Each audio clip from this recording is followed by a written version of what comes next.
Hey everybody, this is Cyrock Omega, and welcome back to some more Dungeons and Dragons campaign preparation.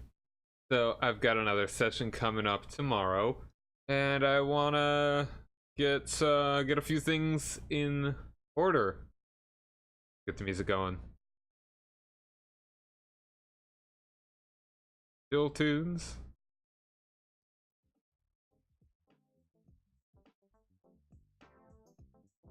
I feel like this is one of the last ones we listened to last time, actually. Leaving off right where we had been before. Alright, so previously the party had all joined up in the first session. Two of them on the shore, the village having been destroyed by a dragon. The other two showing up on the boat, which is then destroyed by the dragon. So they've all decided to take revenge. And they are going to be heading around to get to the nearest port, or just like the nearest town and whatever.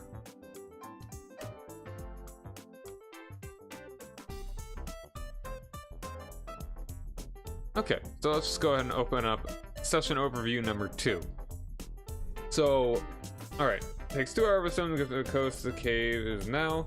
From the cave the party begins at. It is 3 miles southeast to get out of the forest, and 9 miles from there to Decro, the nearest town. It would take 2 hours on a normal pace, hour and a half at a fast pace to get out of the forest at the most direct route. That is also nearest to Decro. I should get out the map. Let's bring it up so that we know exactly what we're doing.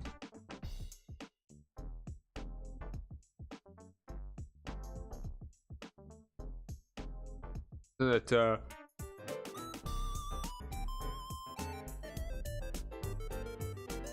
I should get everyone's emails as well, so I can put them in a thread and give them all the things they need.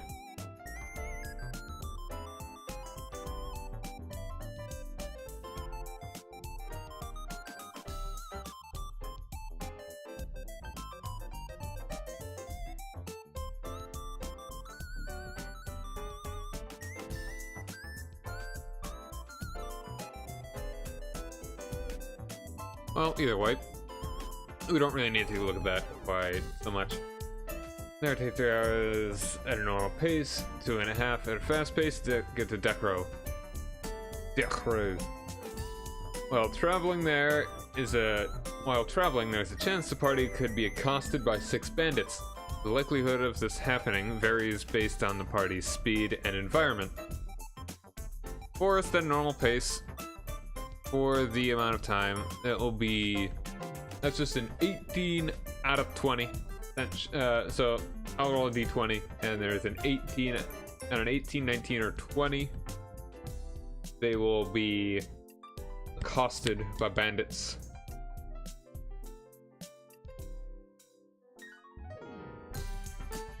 It's bandit encounter is engaged, which is, I mean, if they, yeah.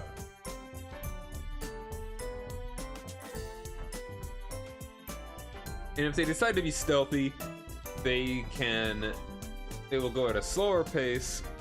They'll go at a slow pace, but they will then make their stealth check.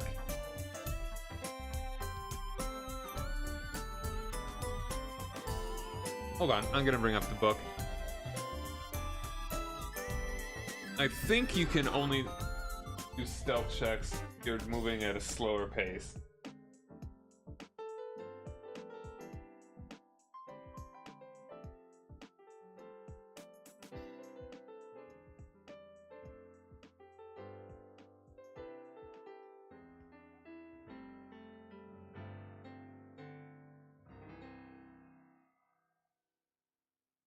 I'm a little sleepy. So pardon that. This is a little tiny bit. Not a problem. A little tiny bit.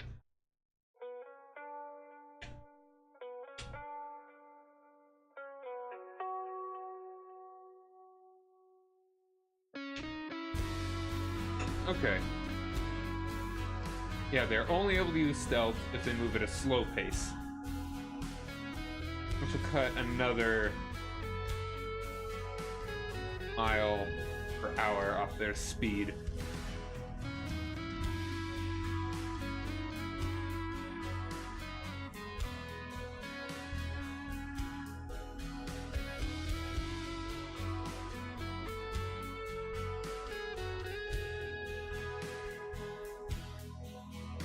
And if they encounter them, they will make a stealth check.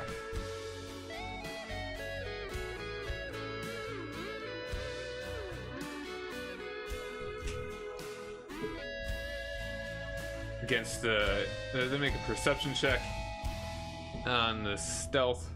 Yeah, this is what determines the kind of situation around them. They fail by less than 5.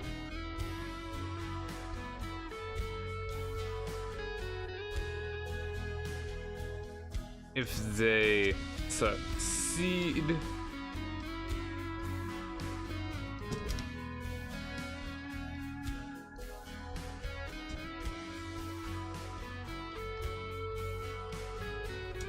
they notice the bandits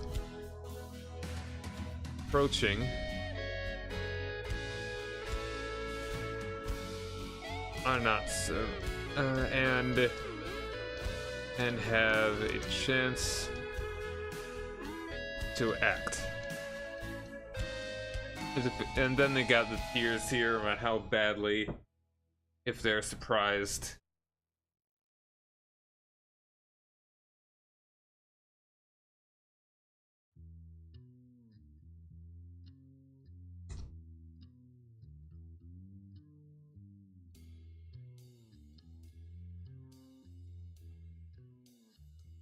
Okay.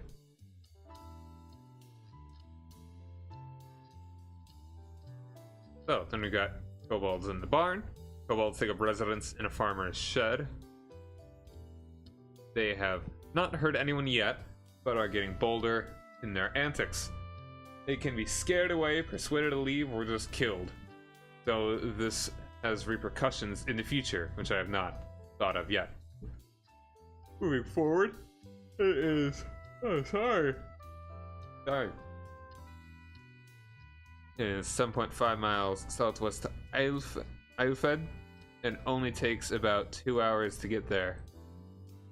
So what I'm thinking, I'm kind of assuming that in doing this, that they're just going to go right through the town. Like they'll pay a quest, do it, and then keep going. I wouldn't be surprised if they want to stay in the town a little bit longer. So this is not a place that gets too many visitors.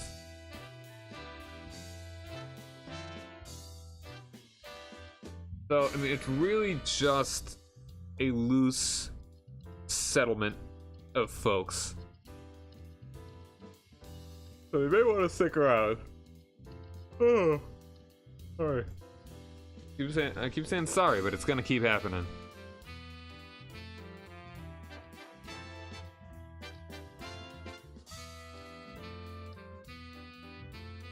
Alright. So I should bring up villages. Small hamlet of farmers, 8 families living in 8 families. Verbal woman. I'll just say less than a dozen families. Some of them might be an older couple, just the 2. Another one might be a young couple, like late 20s that already have like 5 kids or something.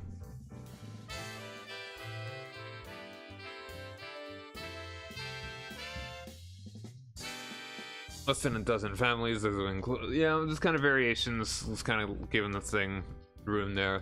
At the moment, I say 46. One of which is a fur-balling woman called Trinket. It's taken up residence among the people here as a general store owner, remaining as a furbolg around the village. Around the villages, it takes up the guise of a beautiful elf woman around strangers as a sales tactic. She left her home in the forest because her uncharacteristic interest in collecting things didn't lend itself well to the furbolg way of life and came off as greedy.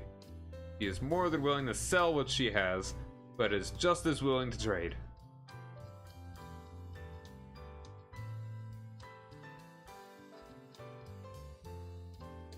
Alright. Let's say it's a fan. I kind of want it to be like an older man. Led by a tribe of precocious kobolds, taken up residence in a shed.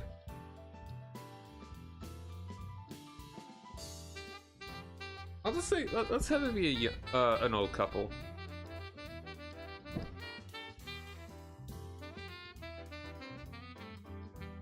So I don't have to say they have kids. They've got a little extra room.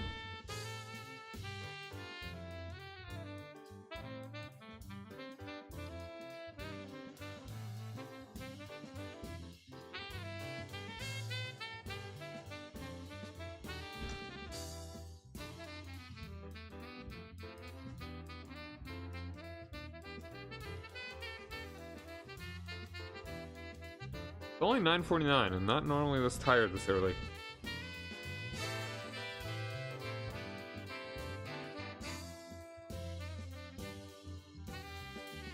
Let's get a name for his wife.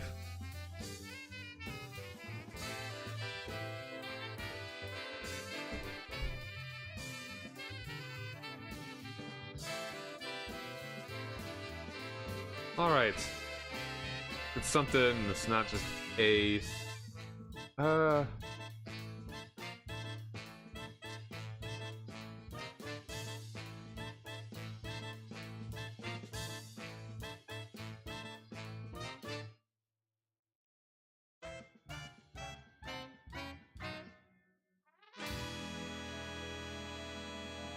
let's go with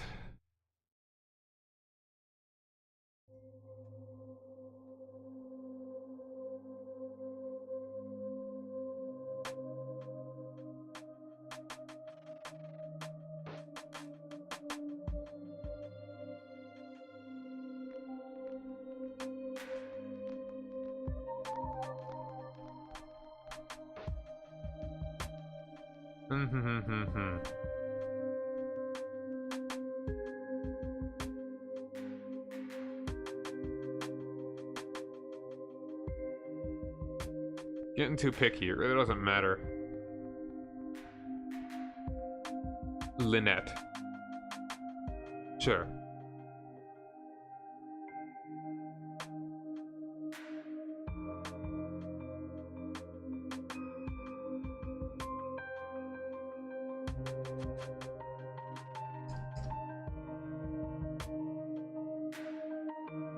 Say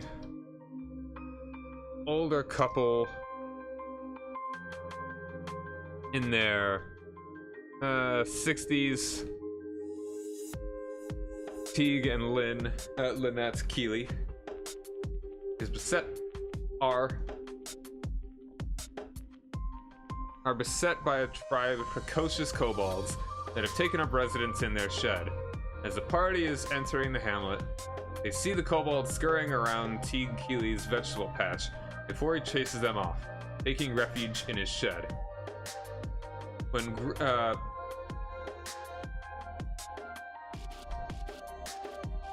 he greets them and asks them to deal with the kobolds. Let's also kind of bold some names here as they're introduced as well.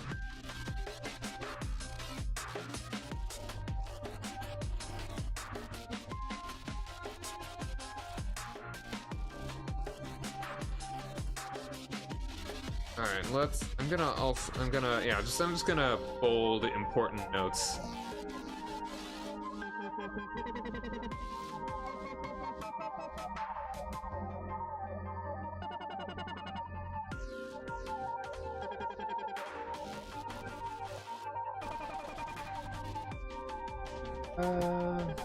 That's by a tribe. I don't even want to call it a tribe. Let's say like 4 kobolds.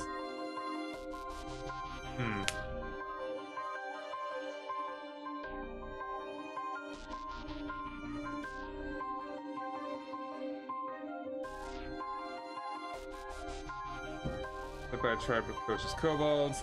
Have taken up residence in their shed. Party enters the hamlet. They see the kobolds scurrying around Teague Keely's vegetable patch, where he chases them off, taking refuge in his shed. He greets them and asks them to deal with the kobolds. They have not hurt anyone yet, but are getting bolder in their antics. There are 3 kobolds and 1 kobold inventor. I mean, tribe is... Let's... Put that in bold. On the completion of a task, the party is gifted with 10 gold and a mystery key. Once they acquire the mystery key, Teague will say that if they aren't interested, then they may be able to trade it to trinket in exchange for something more useful. If the party decides to parlay with the kobolds instead of outright slaying them, the kobolds could be a boon in the future. If they are killed, their families may come for revenge. Alright.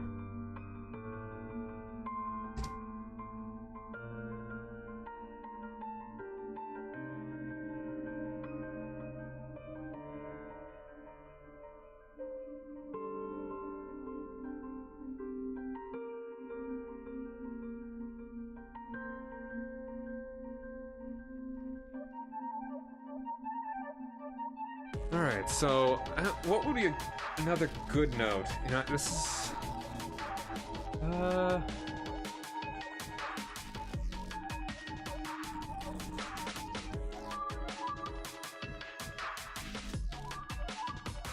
Anything else? What else would be good? I mean, this is a pretty small place.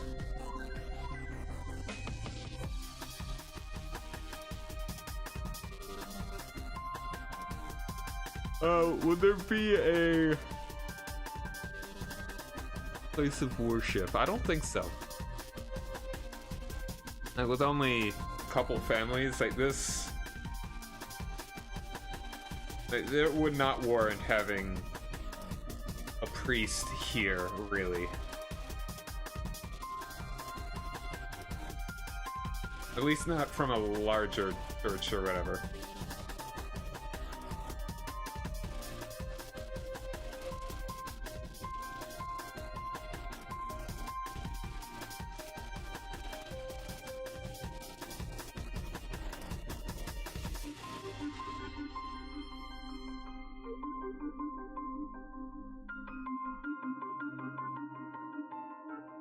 What would I... Is there anything else? Like, okay, when they get there, what will they want?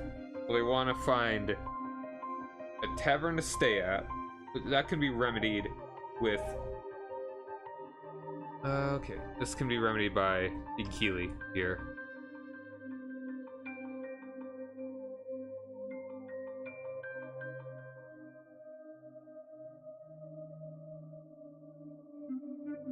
They...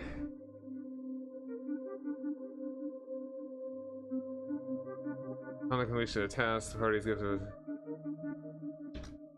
and are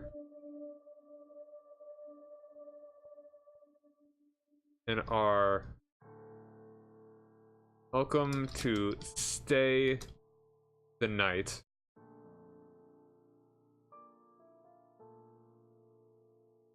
at the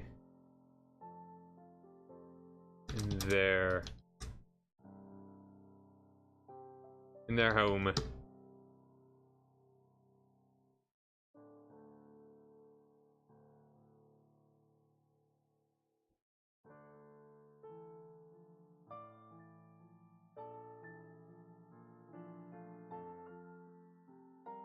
And I should come up with some names. We have children, random names.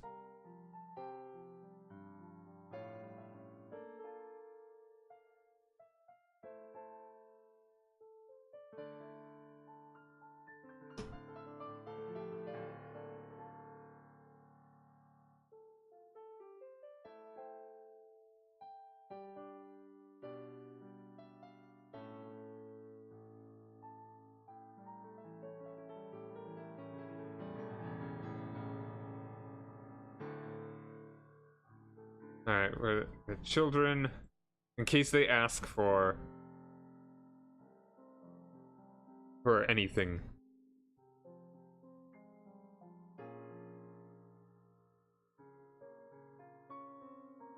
Yule.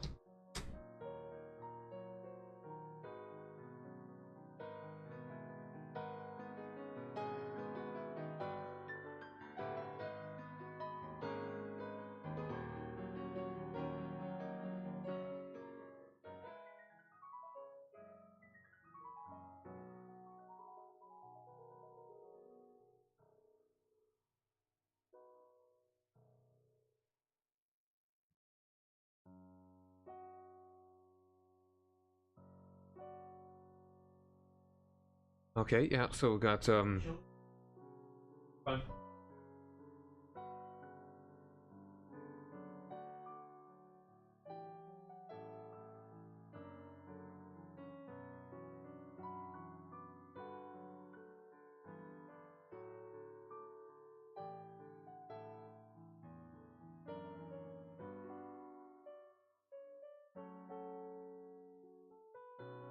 Alright, hold on, actually, I'll be back in just 1 minute.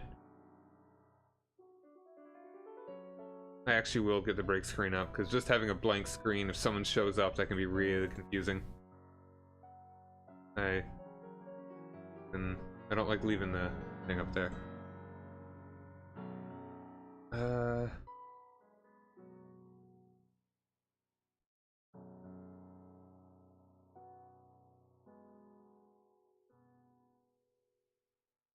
Taking a break. Okay, be back in just a minute.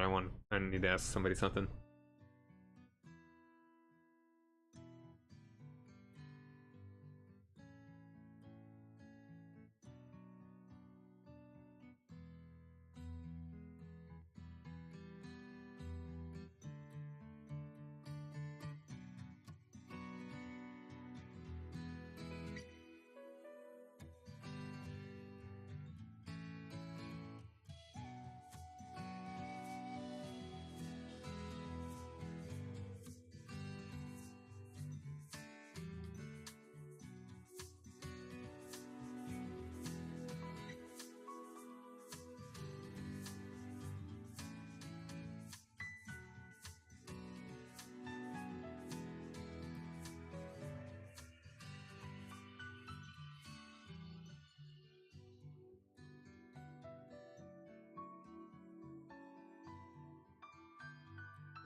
Okay.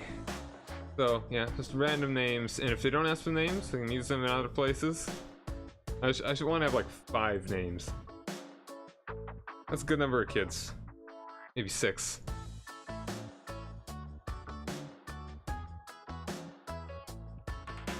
Carberry. Jewel. Carberry.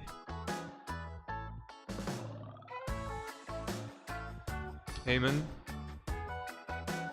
Let's go with a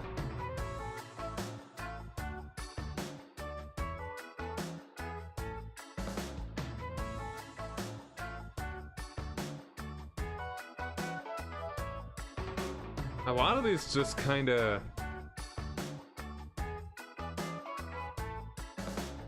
a lot of these are kinda just I want to know native Manx names, or at least native Celtic Manx names. Celtic names in Manx.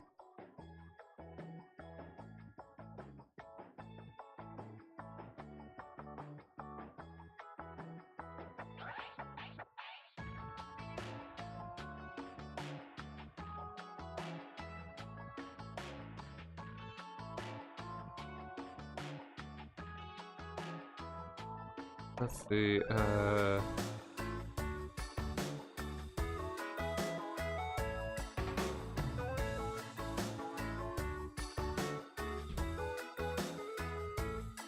Maeve.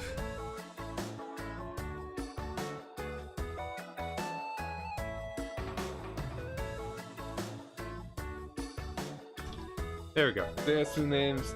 Joel, Carby, Maeve, Eamon, and Nan. So, boy, boy, girl, girl. Good enough. Kinda going above and beyond the likelihood of them asking their children's names. I'd be surprised if they asked the couple's name.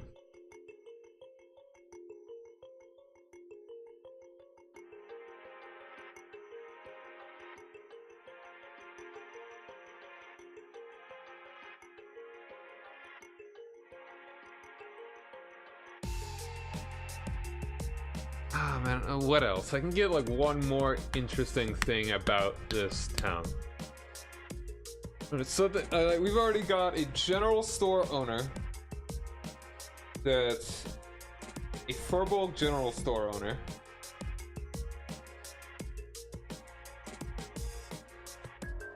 I don't know, it is also in proximity to the mining town.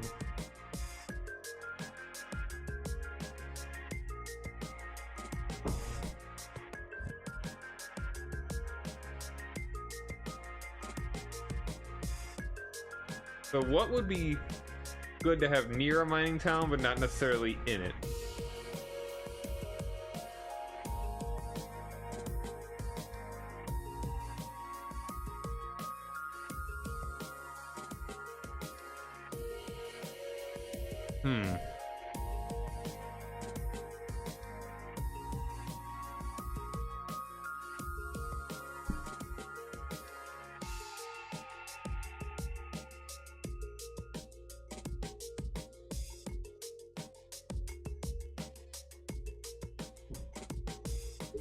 I like to have the names be consistent, like culturally. It's not like I just have a dude named like something that's totally out there. I want them to have that sort of consistency. So I'm going for a rather historical sort of setting, historical influence. And these, you know.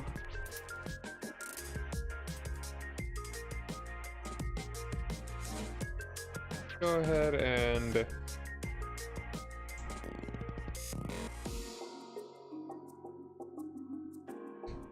I could make these actual characters in the future too. A couple of them might be in where do you call it, that place, in anywhere else. I could have them throughout anywhere. It's like, oh, I'm Carby Keeley. They'll probably all be in there, like, at youngest, this couple may be like in their 60s. Like, when would they stop having kids? Only when they pretty much can't? I don't know. I mean, when they have enough, maybe? When did people in the medieval era stop having children?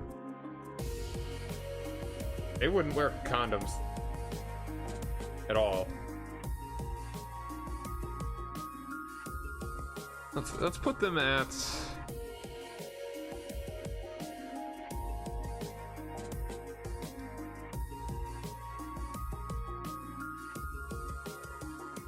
All right, let's say they're married at like both 18. I kind of don't want to skirt the line and say, because I mean I know this is medieval and all that, how and people would be married at like age 16. I don't really want to mess with that. So it's 18, so it doesn't get any weird vibes.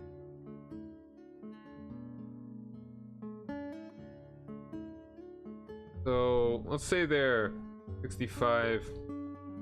That's 18. They've been married for 47 years. So the oldest could be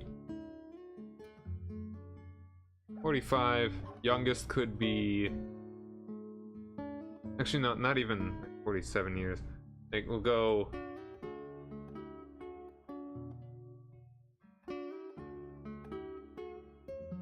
18, so they married for 47 years. I mean it'd just be, we'll just say 40 minus 18 makes more sense. That's pretty much when they'd stop having kids.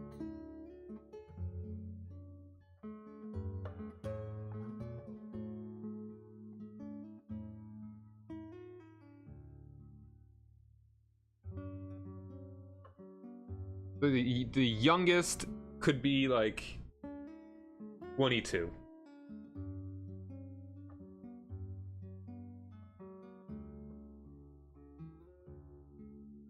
I'll decide on, like, maybe she's a little bit older and she could just be nearby.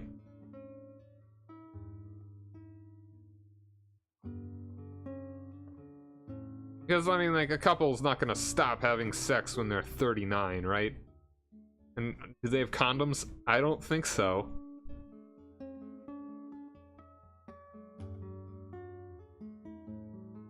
Would they just be like, oh, do I have but a couple more?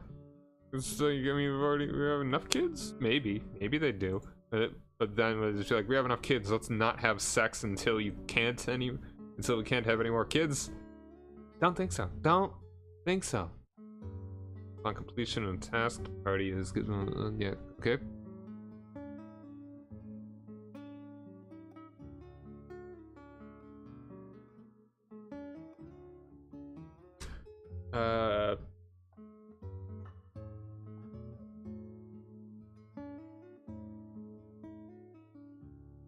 Okay, where their children, the loft, they in their home, in the loft where their children slept or moving away. Maybe one of them could be near here. I'll say they're just all like at nearest in the town nearby.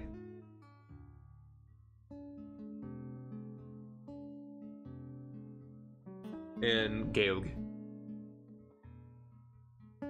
Jewel, Carberry, Eve, Eamon, and Nan. I like it. Good.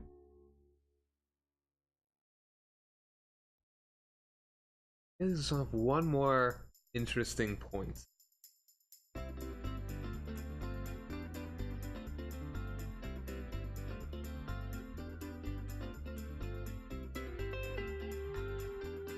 Probably a good thing for minors, maybe.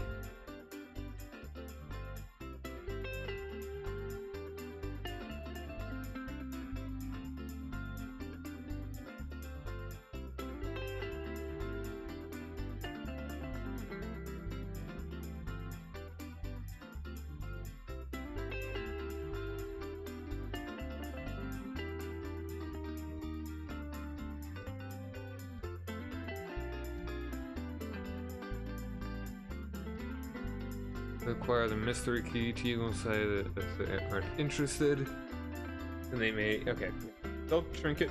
Create a trinket. I should list out some things that they could have, some other miscellaneous items.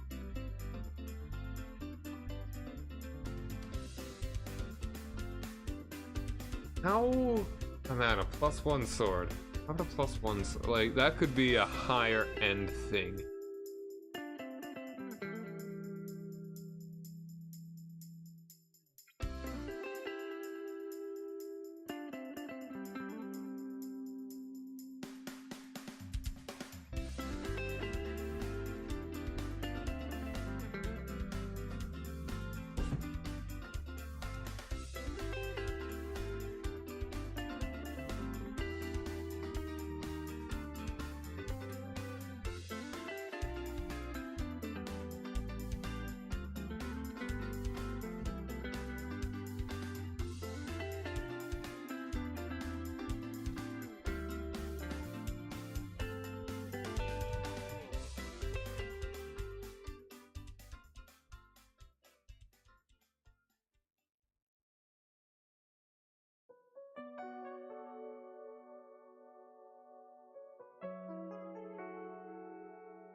Sorry, I'll be back in a minute.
Sorry.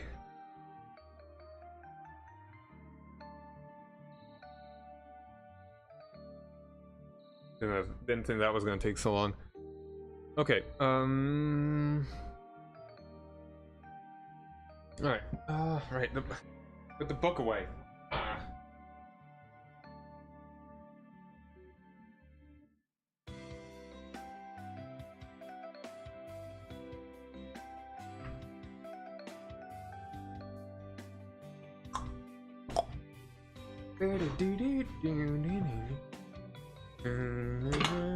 Oops.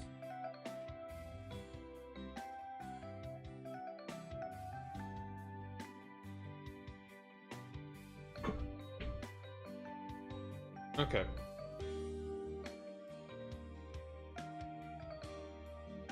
So, no, this is the player's handbook. That's not actually one that I want to be. I want to be using some like minor magical items, I think. Although, I mean, like, what would be a good item to give to a level 1 party?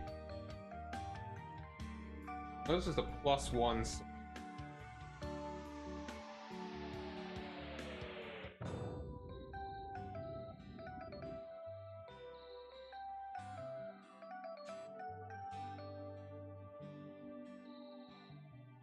It wouldn't be in the player's handbook, it'd be in the DMG. What am I?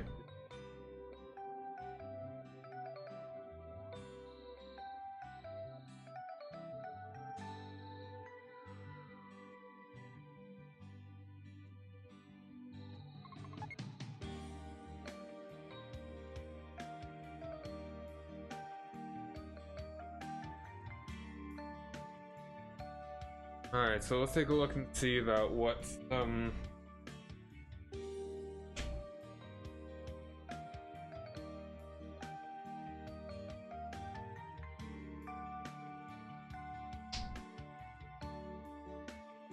take a look and see about some of these.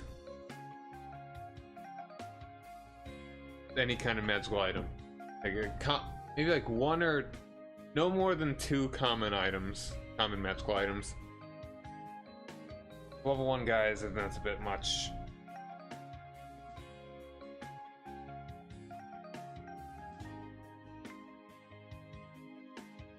Maybe some healing potions as well.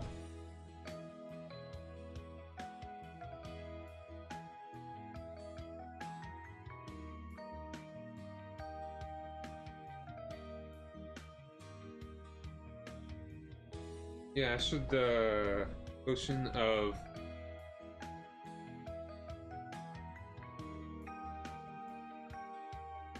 healing.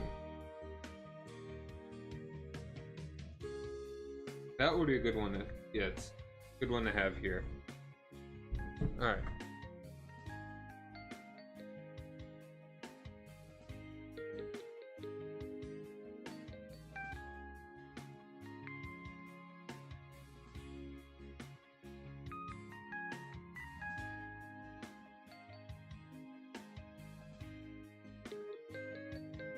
How much they cost too, though?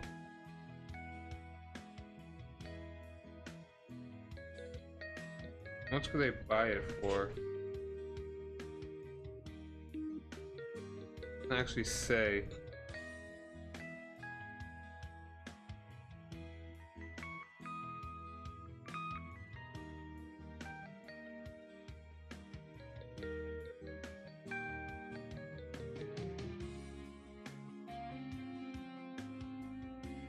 Wish it would tell you how much it could cost.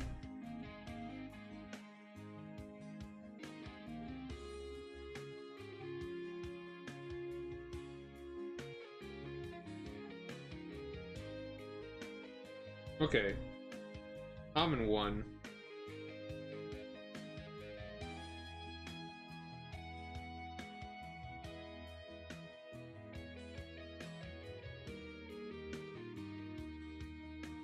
$50 to 100 GP.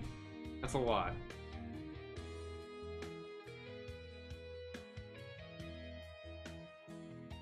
Okay, we'll go with. Alright.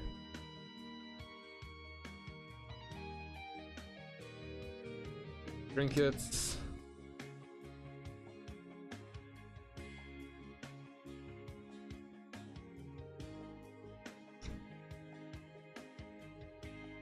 shop is. We'll just call it trinkets. There's a messy shop filled with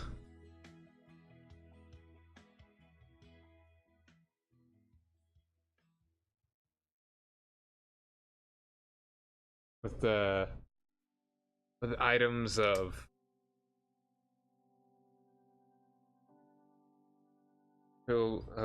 varying utility.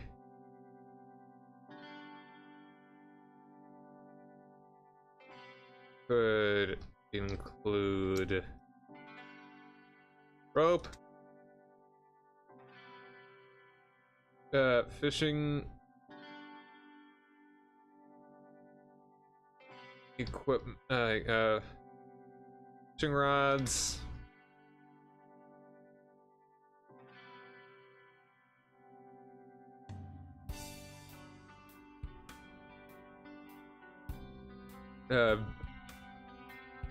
baby's teeth, baby teeth.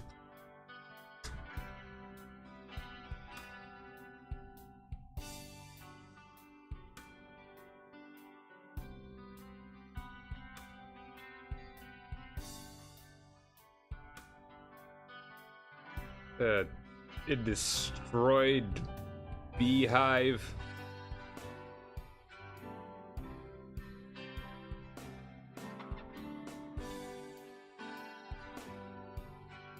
Destroyed beehive.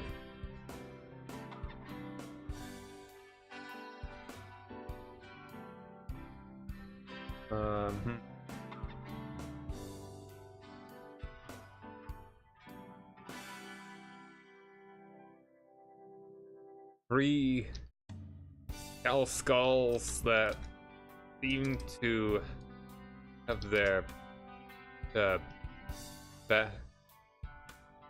backs stuck together. A weird, yeah.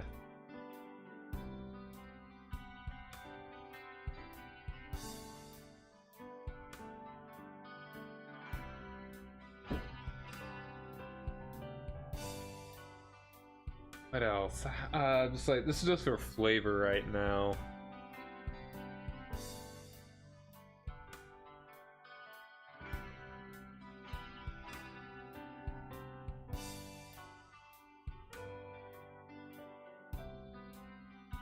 A jar of baby teeth.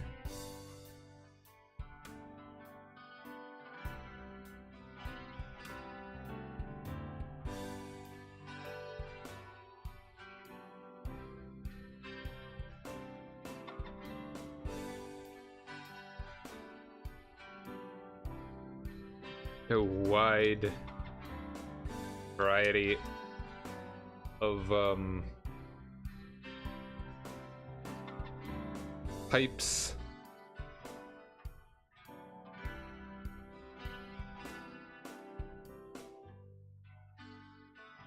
Do one more thing.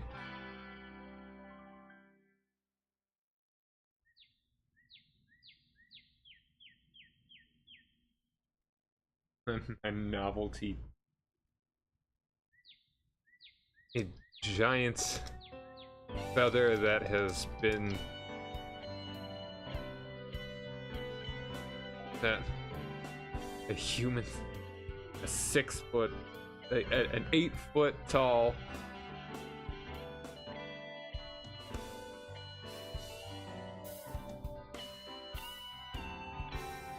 eight-foot long feather that looks like it has been dipped in ink.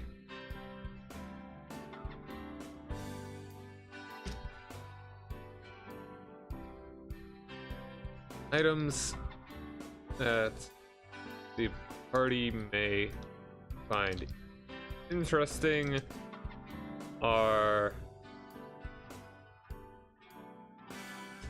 two what are they called? Lesser healing potions?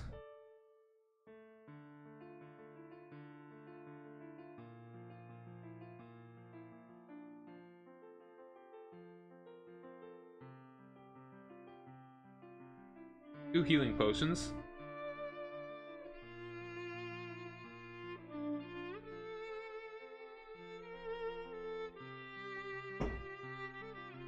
Heal 2 D4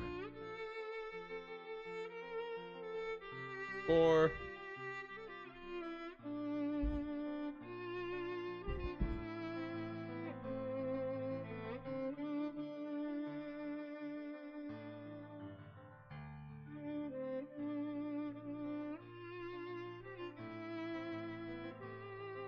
Go for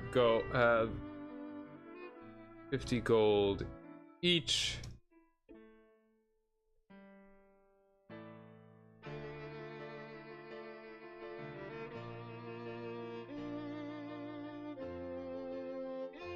Healing potions.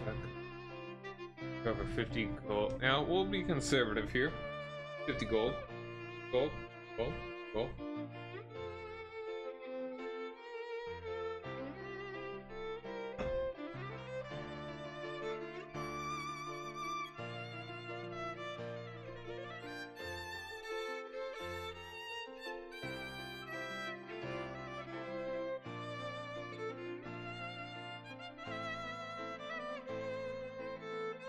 Alright, let's find another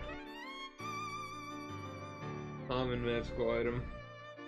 Or maybe one uncommon one.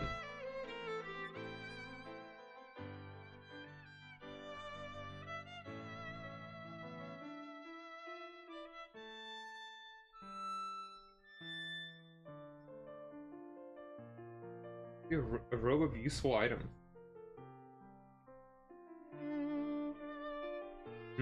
No, that's wondrous. I don't think I want to do a wondrous one quite yet.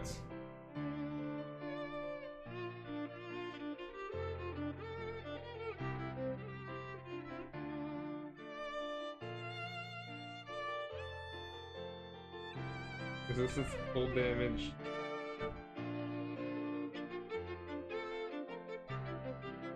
Moving speed of 40 feet.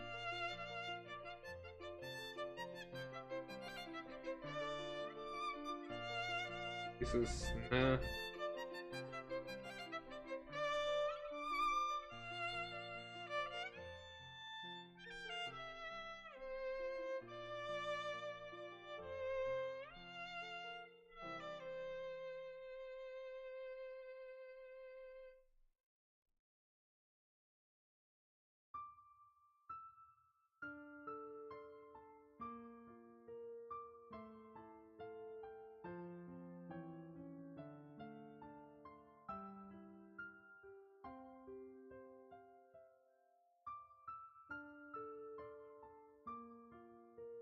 A used up ring of 3 wishes.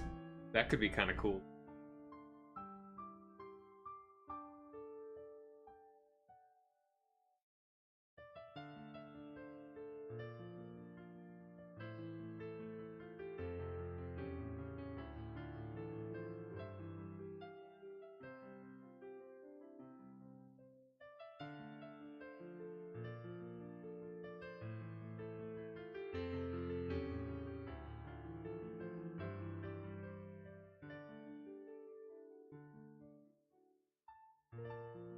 I feel like that might lead them in a bad direction, though.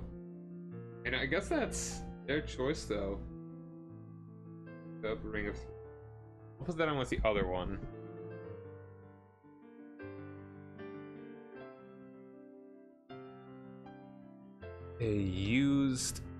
A ring of 3 wishes with that has no charges remaining.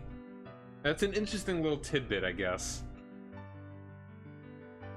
It's like, oh wow, maybe it's not even real. I don't know, man. Crazy, man.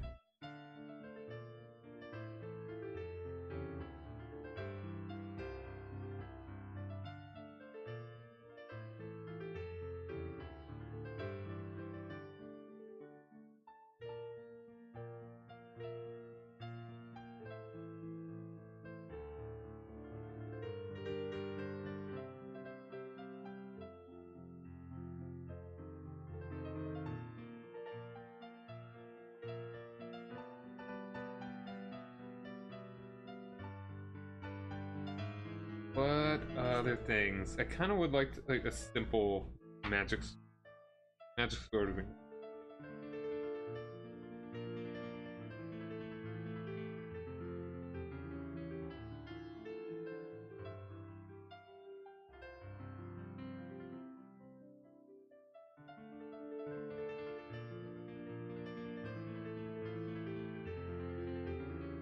It's just a sword plus weapon? Oh, it's weapon, like magic. What is it?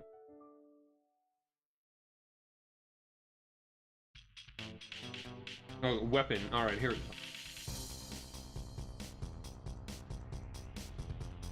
+1, any kind of weapon. So I should make it a silly one. Like one they're not actually gonna use. Or wouldn't likely use, but it's magic. So it's useful in that way. Maybe a shillelagh. Not to be confused with the shillelagh spell.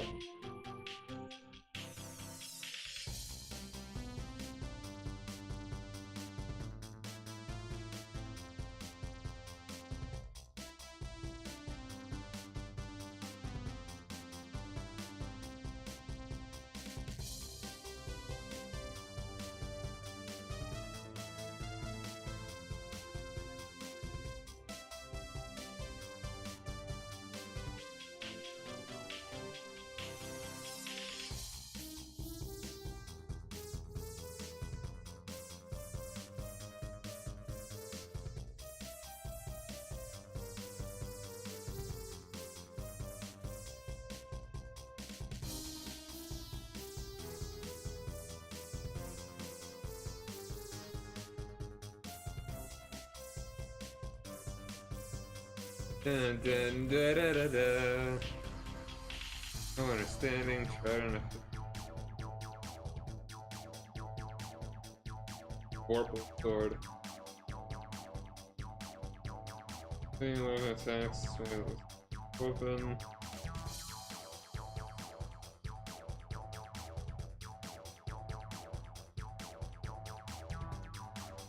This is decapitation stuff.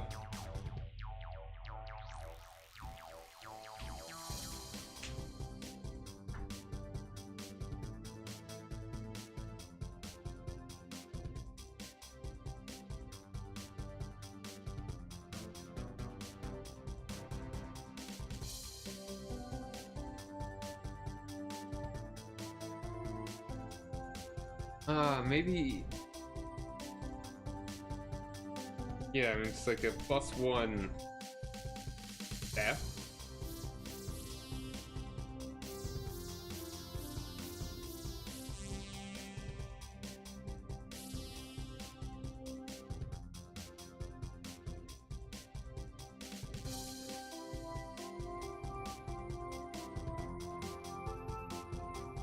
I don't know. Maybe I shouldn't give them really powerful things. I think I should go for the more kind of cute utilitarian stuff for early level stuff. I'll get the other book and we'll take a look at it there.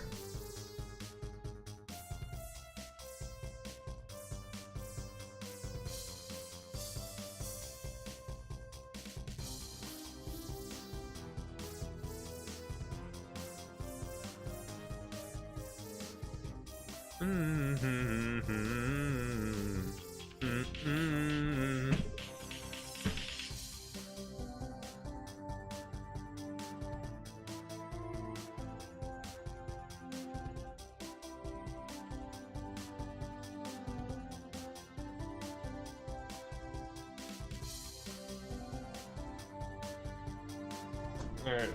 Xanathar's Guide, I believe. I always forget.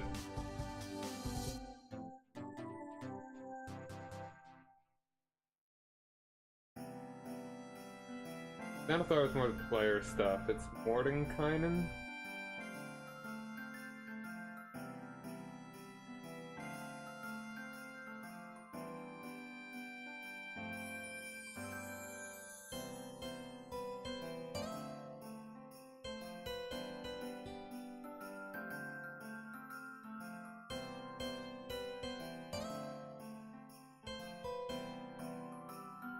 Maybe an adamantine What would be a funny kind of adamantine weapon?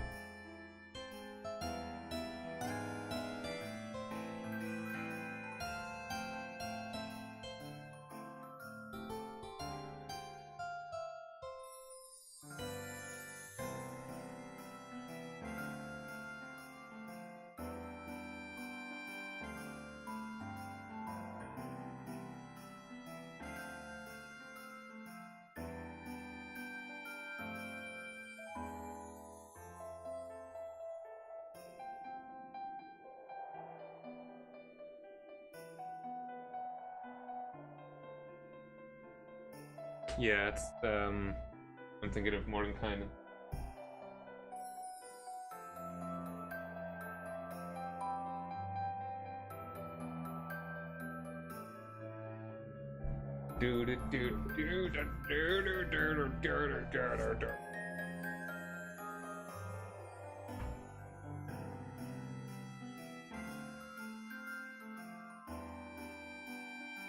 Or is this the monsters? What the hell am I thinking about?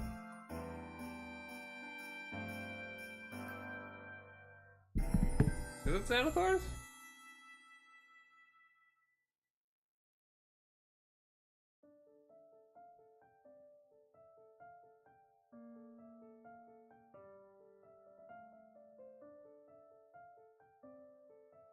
Polo? What am I thinking of? Like, where's all the common magic items? Yeah, it's in Xanathar. Where is it in Xanathar, though?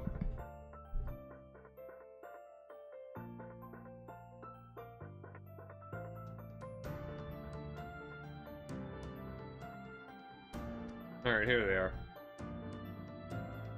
My common wondrous items. A moon-touched sword. I don't think I want to give that to them immediately. I want some of these guys to struggle a little bit. Like, if I see one of them, it's like, oh man, I wish I could just see in the dark. It's so annoying. Why do I have to have torches or whatever? Then, wait a little bit. Then maybe be like, hey, moon-touched sword. You get light on your sword for free.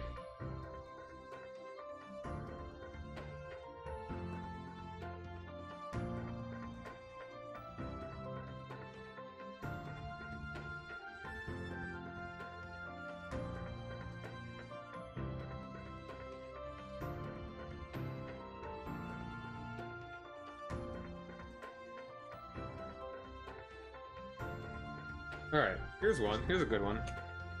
Type of smoke monsters.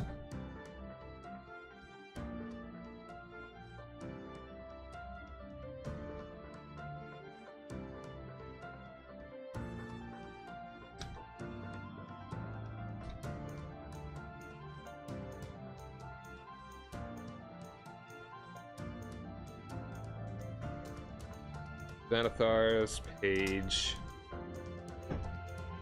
138.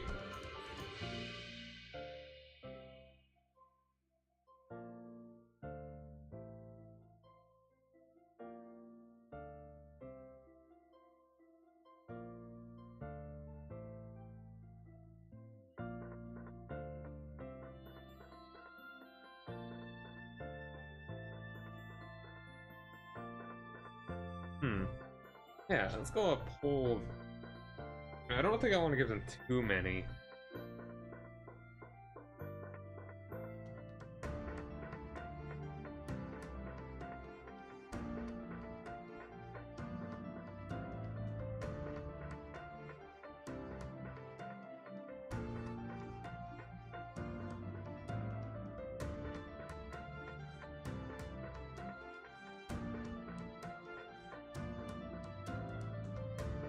Ooh, and a staff of bird calls.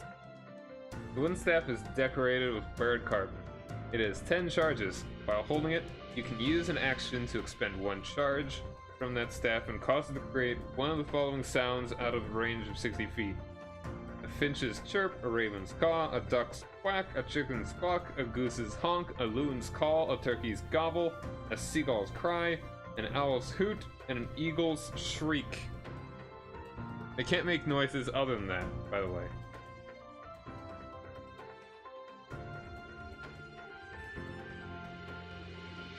Only though, like ducks can't shriek. I'm very appreciative that they did this.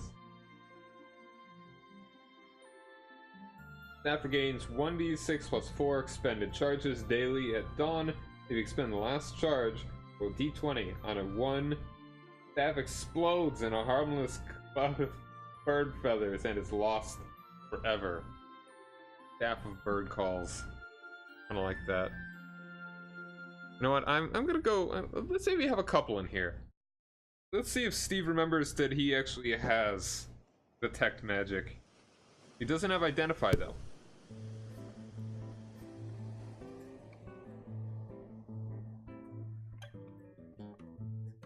Go with the pole of angling.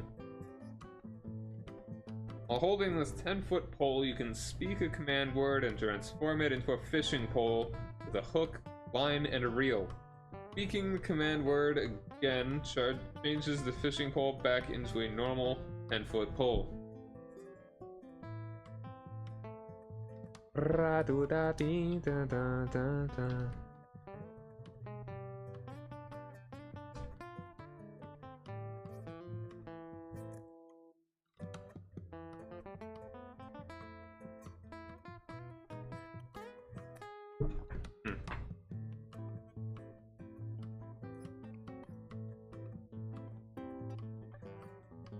Staff of bird calls.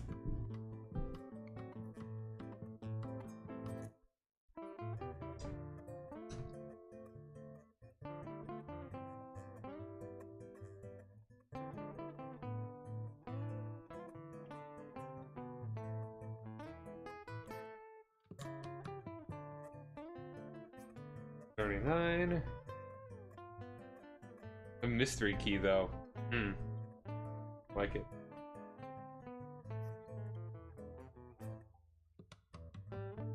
I don't want them to trade away the mystery key. It's very useful. That has the potential to be very, very useful.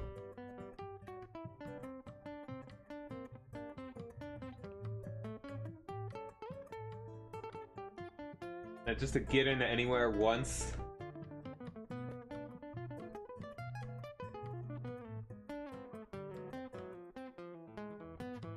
That is a lot more useful than being able to make smoke monsters or bird calls or make a fishing pole appear out of a different kind of pole.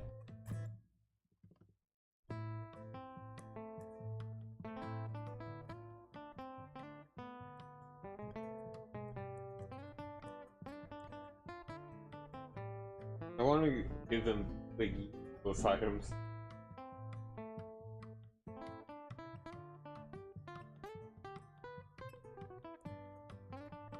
Do a couple more.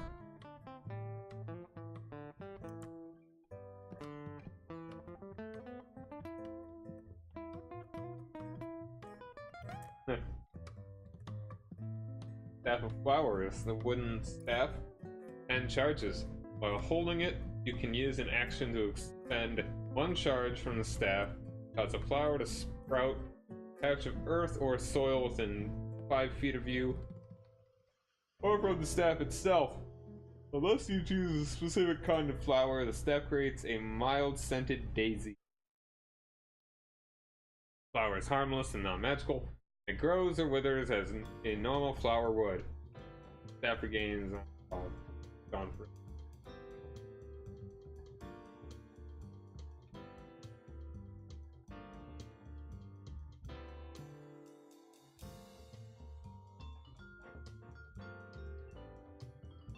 Unbreakable arrows?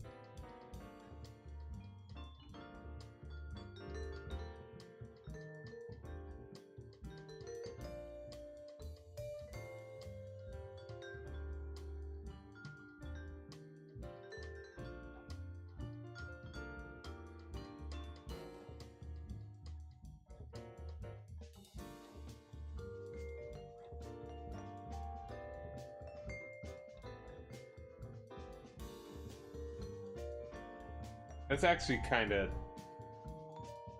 Arrow can't be broken except when it is within an anti-magic field. That's actually... I mean, honestly, I feel that's more useful as something other than an arrow. This is an unbreakable object.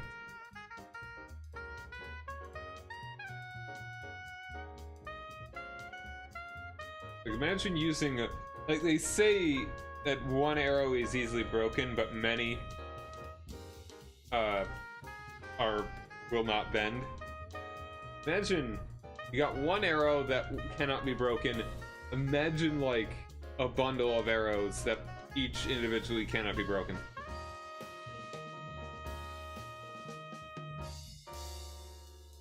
Like, imagine barricading a door with that.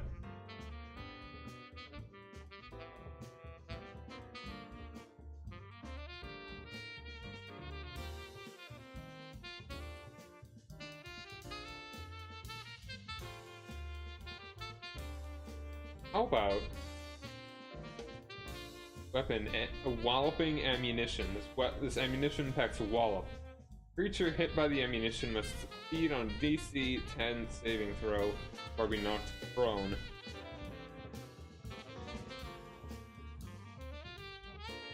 And it's magical, so I guess, I mean, it shouldn't. I mean, if these are magical items, they shouldn't be able to break anyway. Right?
I'm giving a +1. Give them a needless. Okay, let's actually get the player's handbook out again. Again. Alright, what is a weapon that they would not use? Like the worst weapon here. Kinda maybe comical.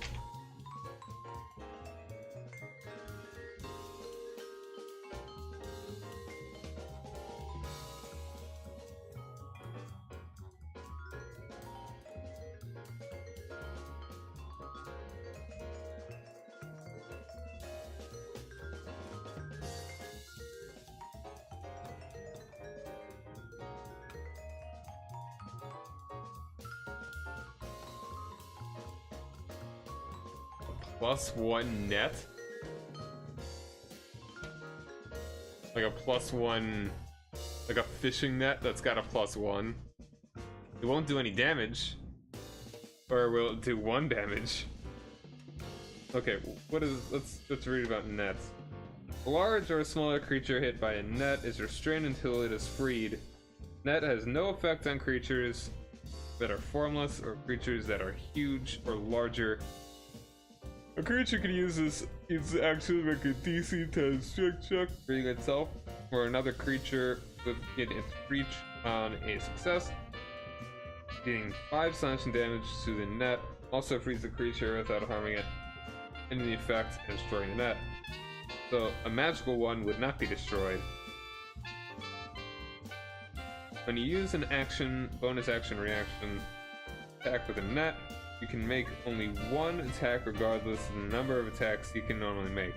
You can't just repeatedly throw a net.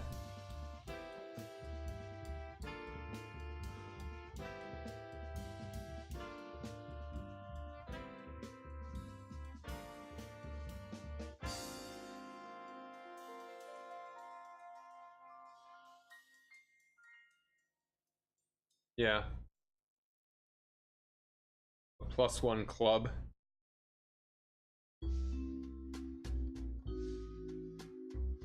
I think I like that. A club +1. The 1d4. So it's essentially one, like a bonus damage.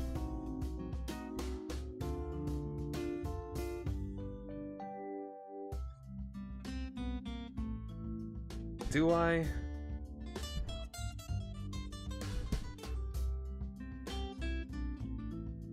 Alright, let's look that up just to be certain.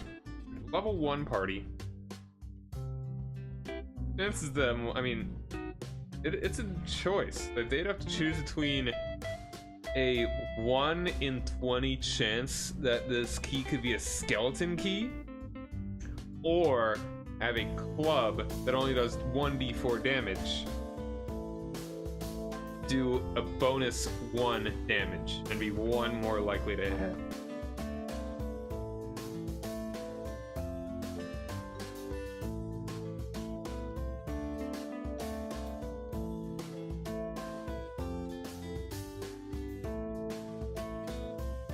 Alright, and this should cost them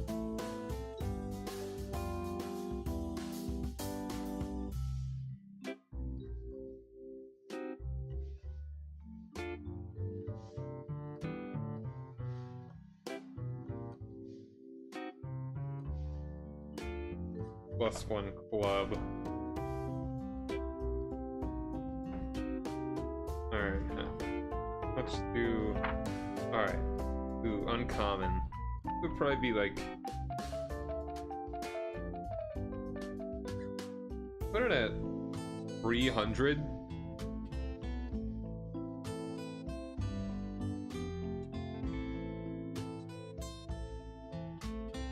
MG. G.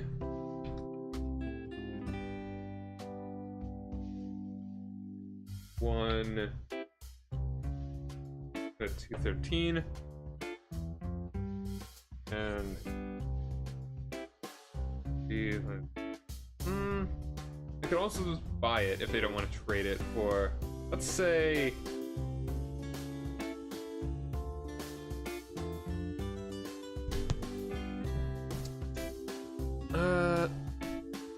That is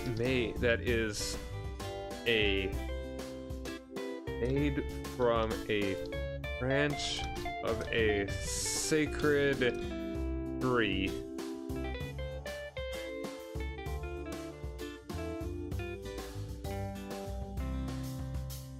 They'd have to like pool money together to get this weapon.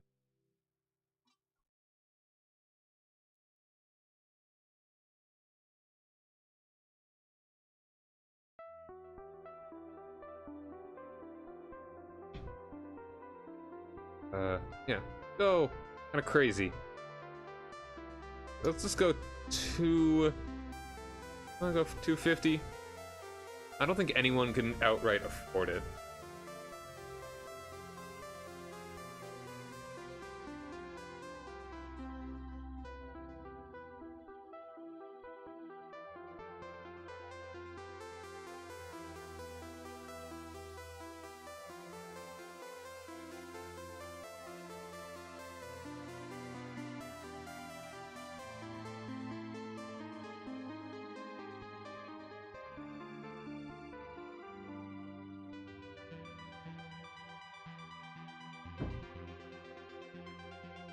Made from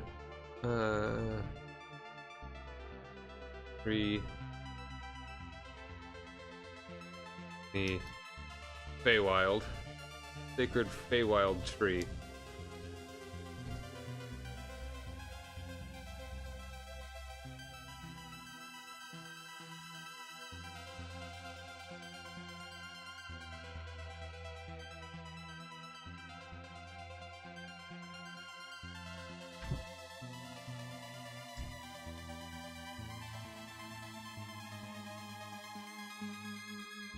Alright, apparently it doesn't do the kind of like enlarges dash thing. like word processor does. Healing potions. Pipe of smoke monsters. Full of angling. Staff bird calls. +1 club. Made from branch. A sacred Feywild tree. For 250. I'd say that's quite acceptable. If, the only reason it should get this is if they explicitly want a magic weapon for the sake of having a magic weapon.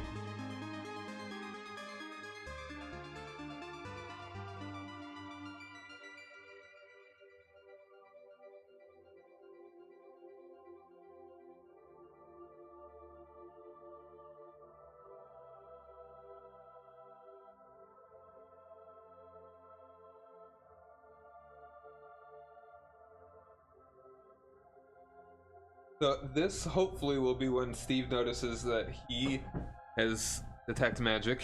He does not have identify. I don't know if he has it prepared.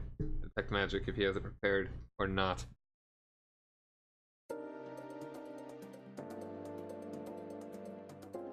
I think that's some solid stuff. Everything else, I mean, they could just have miscellaneous everything.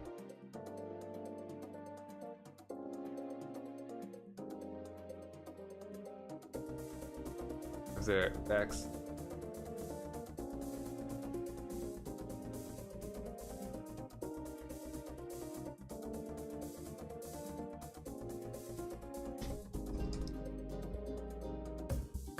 A variety of pipes. 8-foot long feather. 8-foot long. 4-foot wide. Like, it's called a massive feather. A human-sized feather. And dipped in ink. Its tips. Is its tip? Yeah, it's like might have.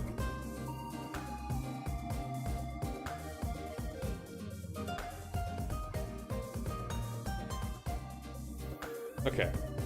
Cool stuff.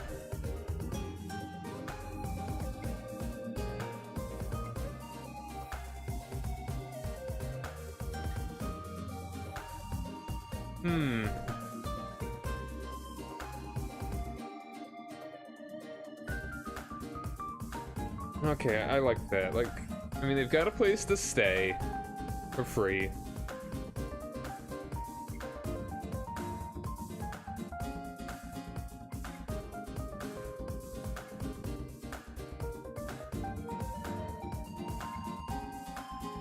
Do we really need one more random locale?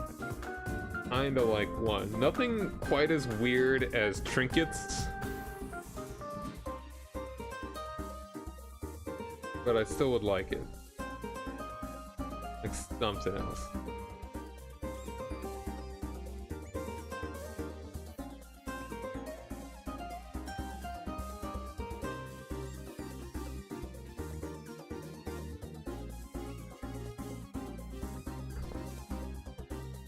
No, you just heard me crack my neck. That was a loud one. What kind of other things? How about hunting lodge? No, I feel like this place is too small for a hunting lodge. What if there is like a small ruin outside?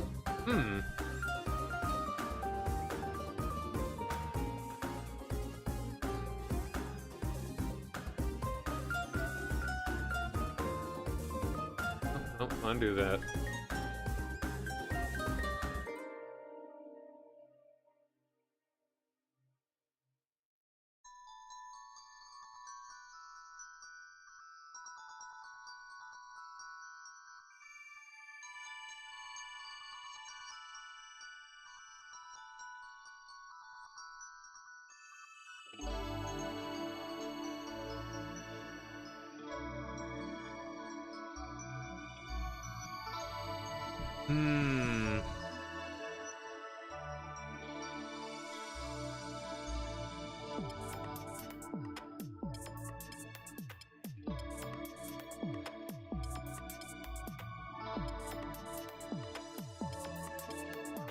What if the well, like there's a well that's, I mean, they're right on a river. They don't really need a well. Like, all the towns have been built on rivers, really.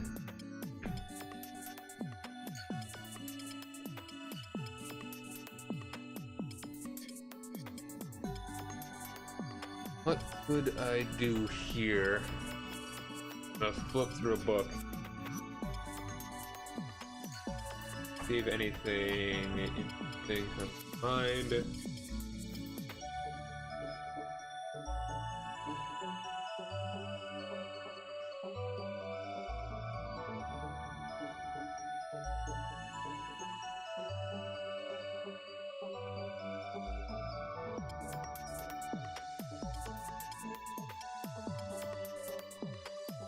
I mean, it can't be so benign that there's just no point.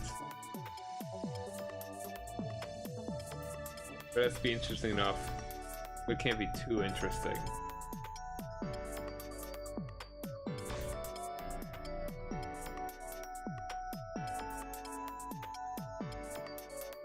Tavern.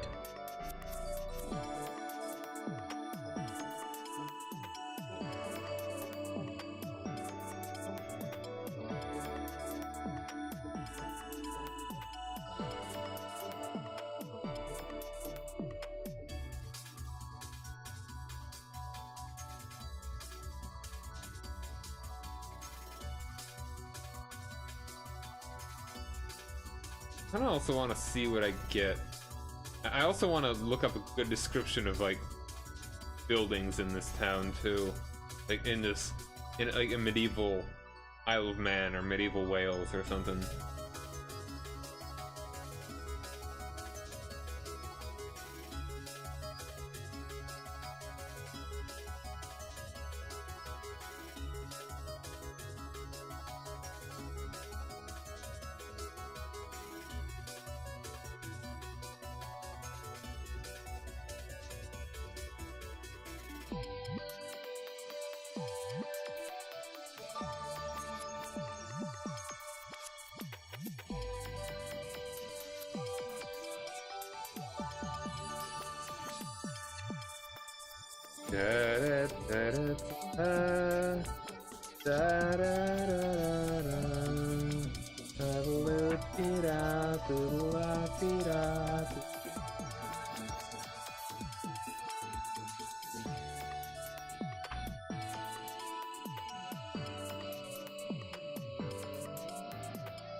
Okay, maybe we have enough stuff here.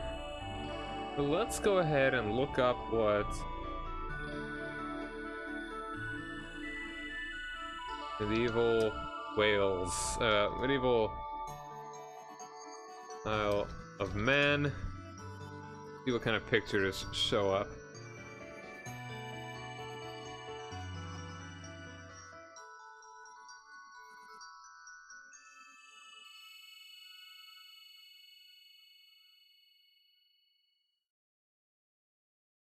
A lot of castle. This is probably actually a bit earlier than I feel like I would be wanting.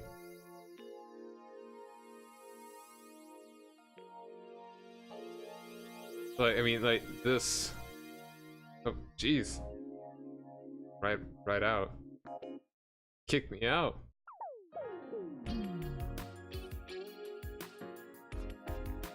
Thought, oh man, icons.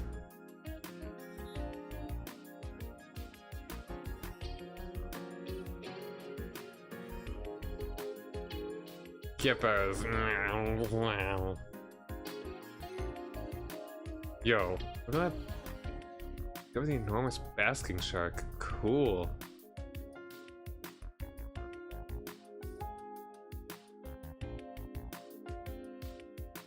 That looks so cool and creepy.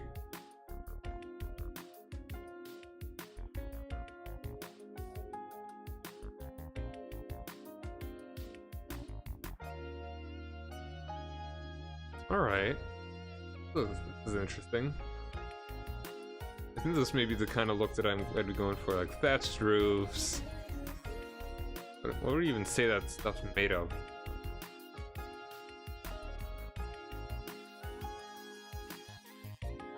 A camp for man. Any rock outcrops separated from the Regnish National Folk Museum. Whitewashed cottages are still inhabited, and on the working farm demonstrates traditional crafts such as weaving, blacksmithing, and carpentry are given. Seabirds swoop overhead. Crazy-faced Loch-Hen sheep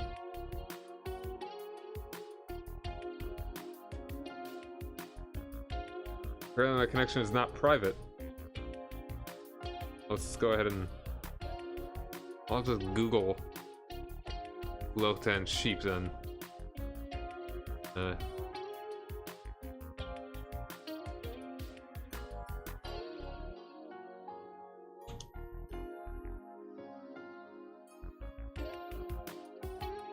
Whoa.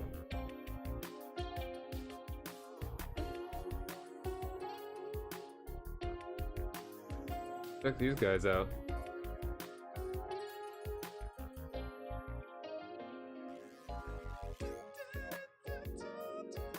Yeah, like, got 4 horns. That already sounds magical.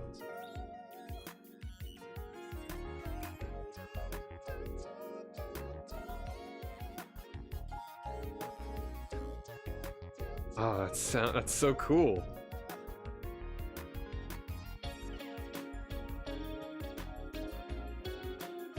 Careful there, bud. That's why they probably cut off the horns so they don't stab themselves.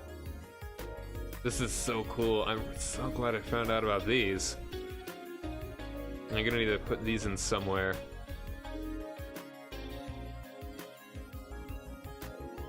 Ignish.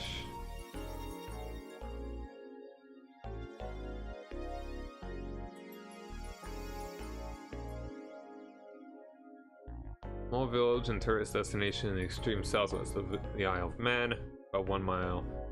Alright, well,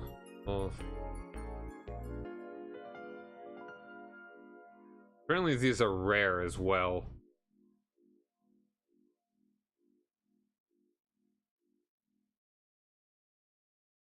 The village forms a living museum dedicated to the preservation of traditional Manx ways of life. Officially opened in 1938. The Craignaish folk village shows the typical way of life of a small Manx village in the 18th century. Oh wow, that's actually a whole lot. I mean, like, how different would your life be in the 1800s versus like the 800s? The Victorian farming, fishing equipment. Historically, most of the cottages were thatched, and this is reflected on many of the cottages. There are also a number of private homes in the village, but their external appearance is controlled to maintain an older look.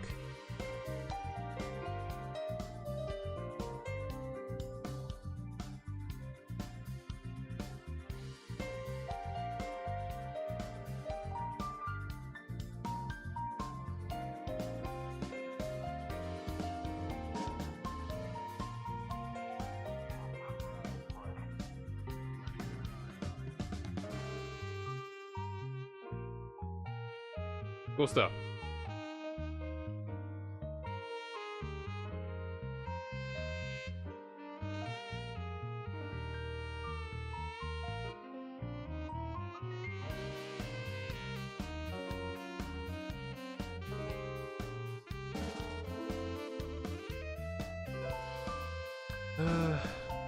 Yeah, I don't know. I felt like this wasn't quite right. This doesn't seem so medieval. But thatched roofing, definitely. I doubt that would change much.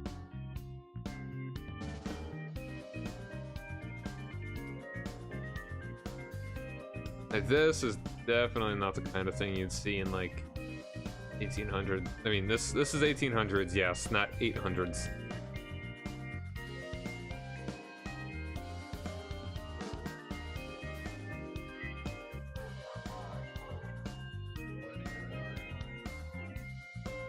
Alright,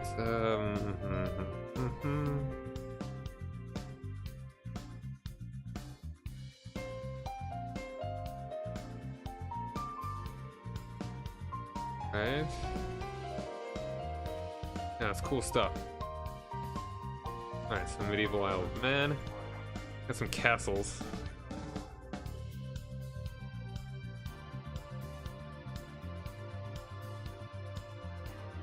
Definitely, well, maybe some castles really wouldn't have been built at this point, probably. Not human castles, not in this world.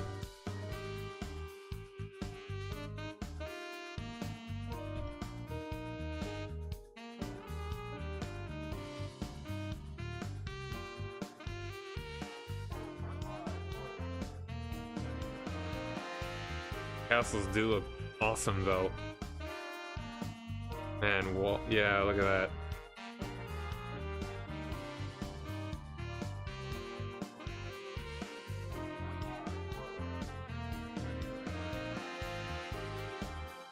Hey, oh man. Avman Castle. Yeah, see, exactly. Like, look, the oldest one, which is just a ruin, really. A mound. The oldest one I got here is like the 11th, 12th century.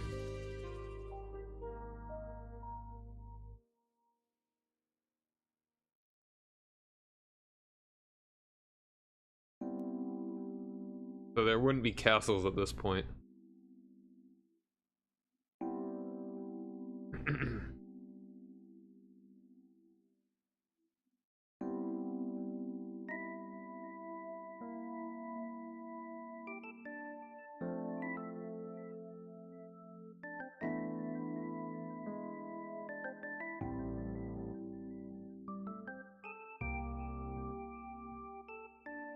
This is 1910s.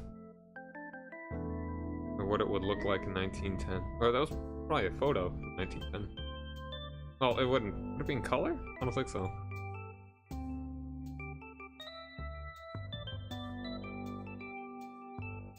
That's cool. But the framing for a stained glass window in a church, that the rest of the building is gone. That's pretty neat.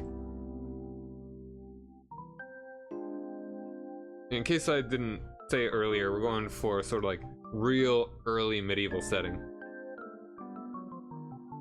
So there wouldn't be huge castles.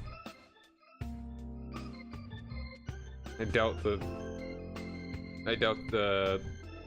average little shack that someone lives in is gotta be whitewashed like those other ones.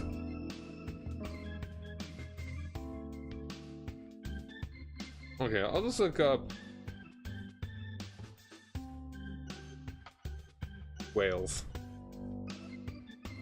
Oh, here we go.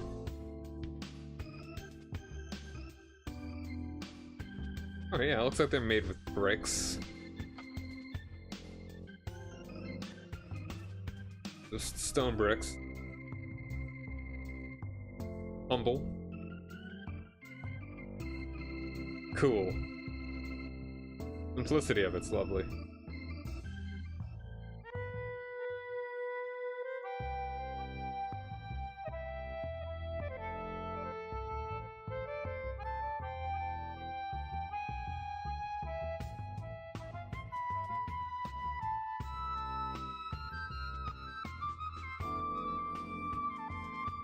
Okay, medieval. Thanks. Clothes. Oh.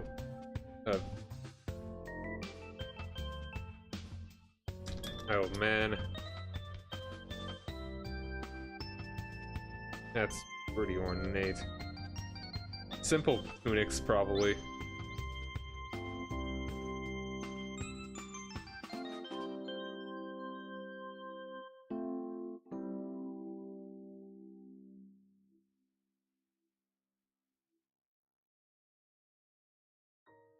Who's this guy? I'm gonna tell you a tale. These people are vampires. Alright, well. Okay. So now I've got a good picture of how to describe their houses. Alright, interesting. Items. So, what's the likelihood they're just gonna stick around the town for very long? They'll get there at noon. And to get to...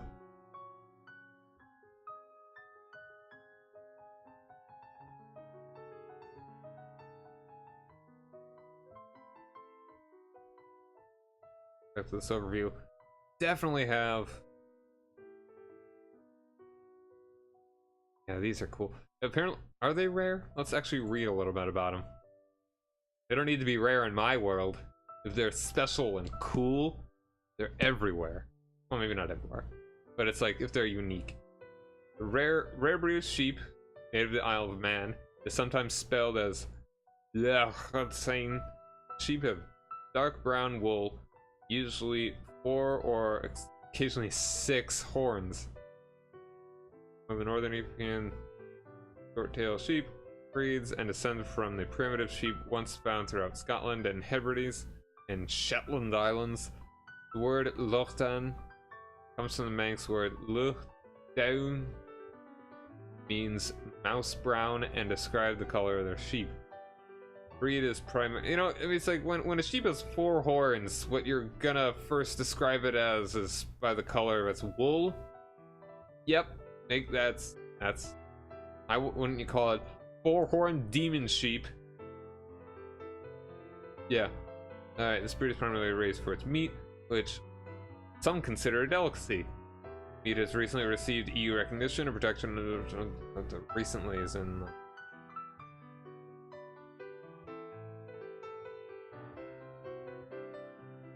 Yeah, alright, category 4.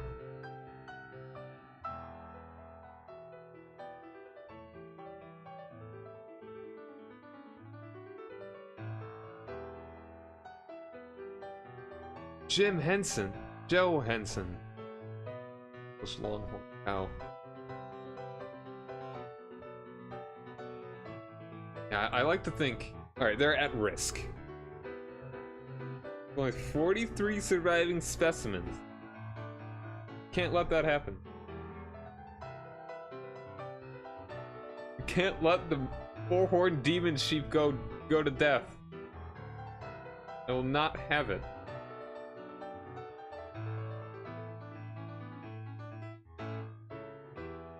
So cool. I'm getting excited over sheep.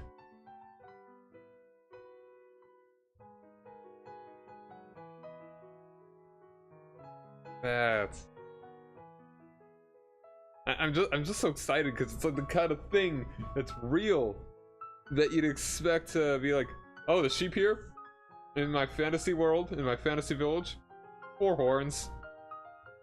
That should be a thing that I should mention as they are leaving the town. That there's a boy out in the fields shepherding like a flock of 4-horned sheep.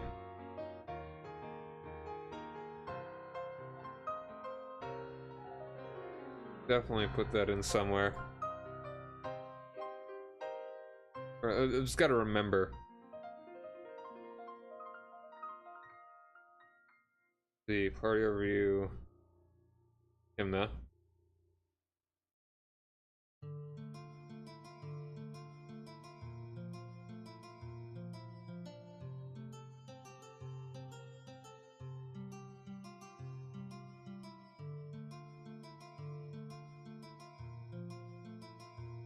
Go ahead and copy and paste this.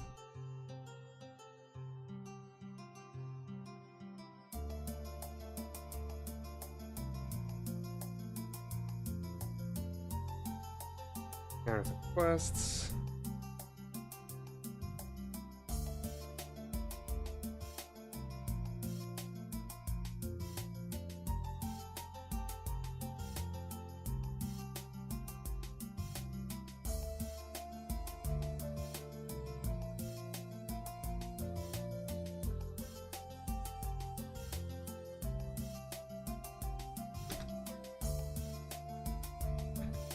is I wouldn't say renowned. I don't think this island is gonna be renowned for much of anything.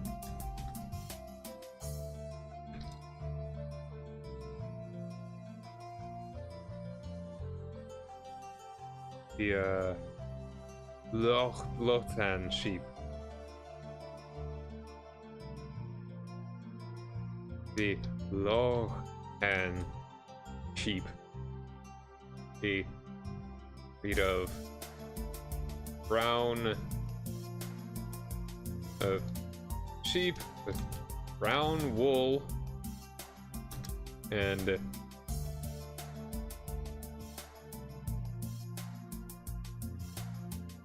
that sport for sometimes 6 horns.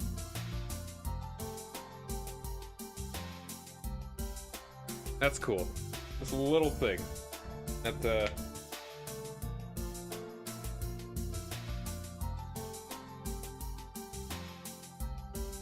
I should also have a page open. What is it? There's a list of Celtic names that I just whip out at any moment. There, ask, hey, little boy, what's their name? Little irrelevant child.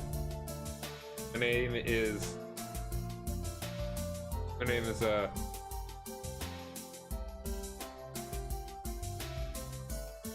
Fergus.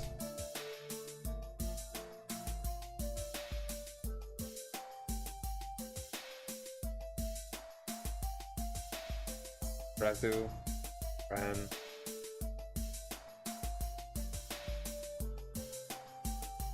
Cool. Yeah, I'm liking this. All right, so we got a little bit of flavor here. Chances are,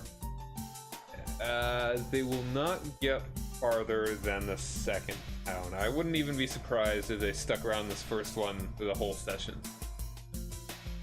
At the rate that they go. Alright, so then we should work on, again, I'll roll the dice to see if they get accosted by the bandits.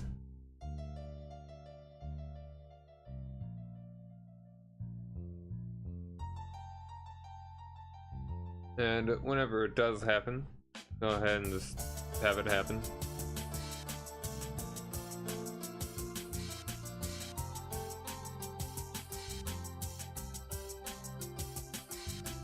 And alright, so moving forward, 7.5 miles to eat at a normal speed, 2 hours to get there. So it'll take them, alright, we already said it will take them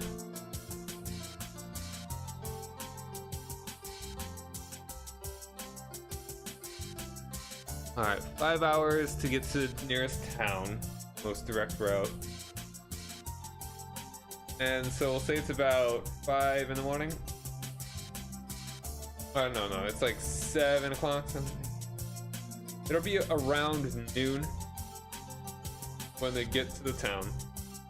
Just barring any issues. And so then it will just take them, they'll do what they want in the town, and it'll probably take them at least a couple hours. Take two hours to get to Aelfed.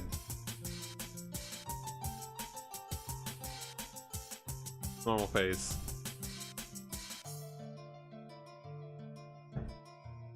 And if they do,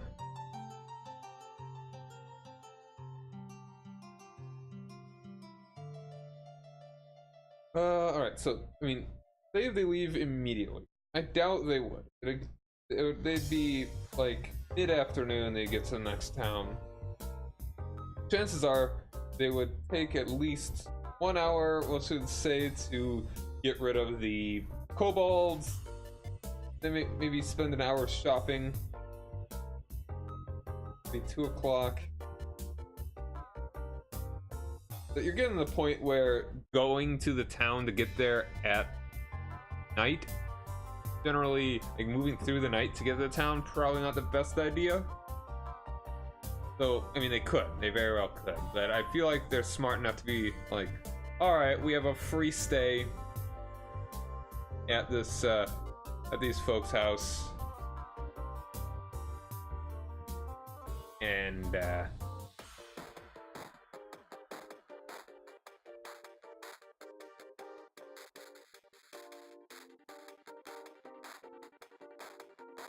free stay from, these folks' house. So they can spend the rest of the day and they could just hang around, get ready for the next thing. I mean, they also probably, if they want to roleplay it well, they could definitely use some recovery.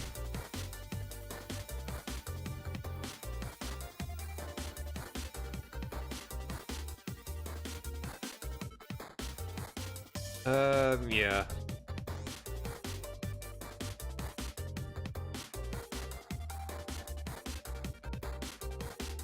Alright, so then the next day they will head their way to here.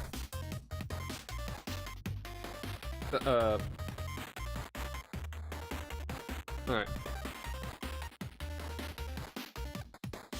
So, out of the town, they will see a boy shepherding a shepherd. Yeah, no. Shepherding, not a word. But I forgot the H. I enunciated the H, and I didn't even put it in there. A flock of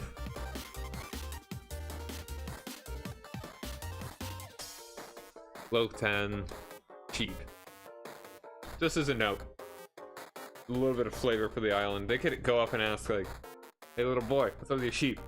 What's wrong with that sheep? I don't know any other sheep. Other sheep have 2 horns? Weird!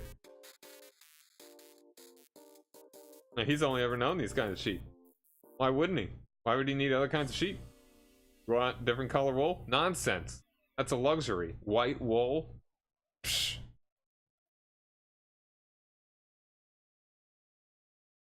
Oh, he's ever known to these sheep.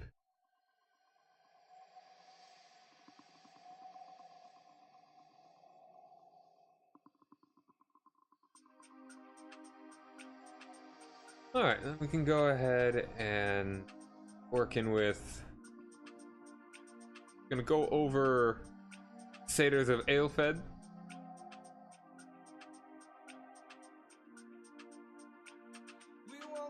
Okay, so we got our plans going for this. Brewer, give her a name. That's right. They're not good about asking names. But, I mean, when they actually talk to people, it's probably best that I give some names. Names.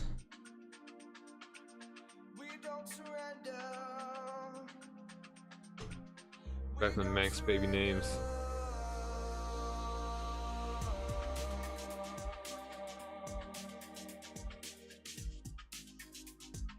Some lady names here.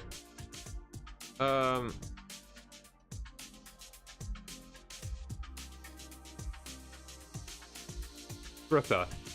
Go with that.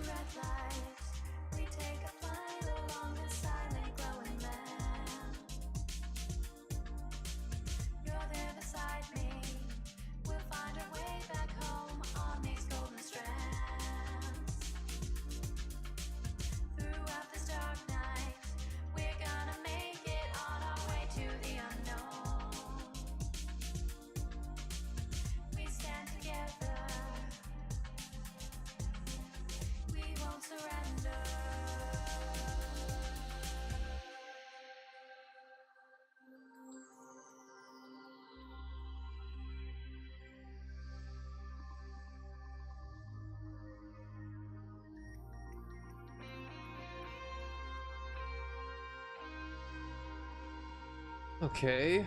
There's a sign. They succeed in their says.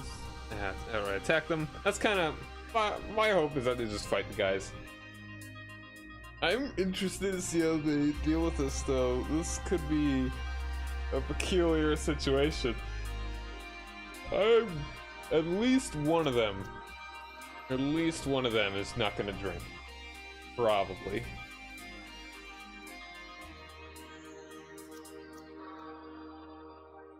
I would also like it if one of them is just pushes through it too, as I succeed all saving throws. Somebody's gonna be suspicious. I really hope that it's Mo's character. But yeah, I hope he just gets hammered with him, and the rest of them are like staying back.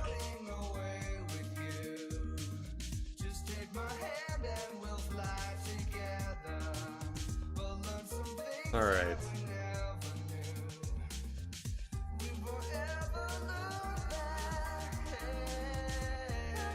They could persuade them against doing this, but I doubt they'll get numbers for it.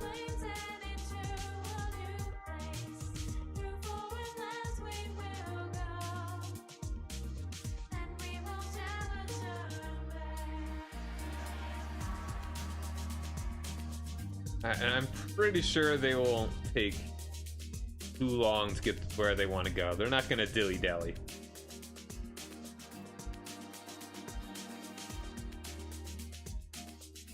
How about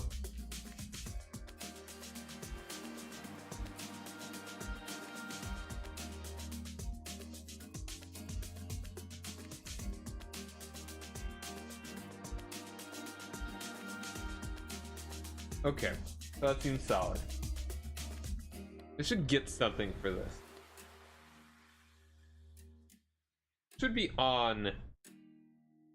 What should they have on them? What should the satyrs have if they wanna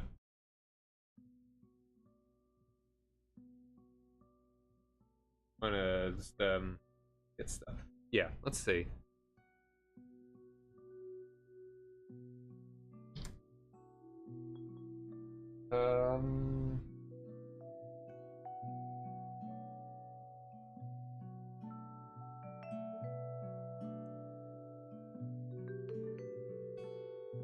Let's see, how about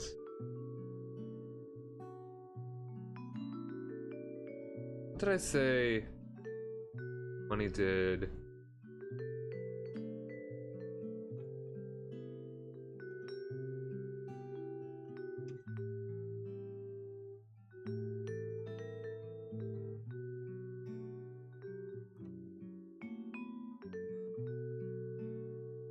Alright, open. And these freaking sheep, so cool. Look at the guy. So big. Look at those big old horns.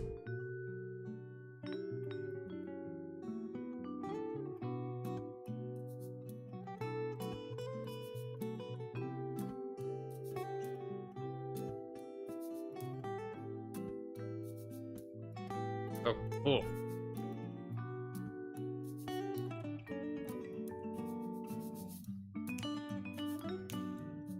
Anyway, got da, da, da, da, da, da. Party overview.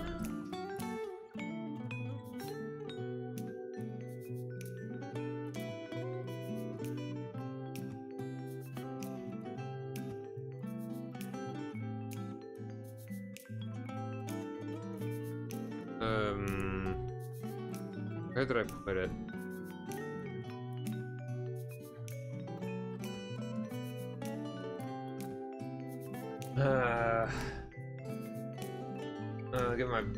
Getting bad organization going here. How about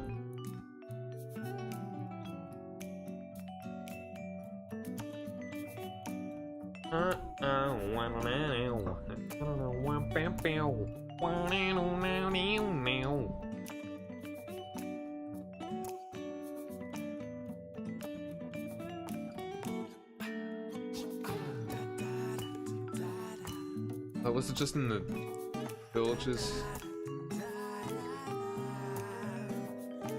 Alright, here we go.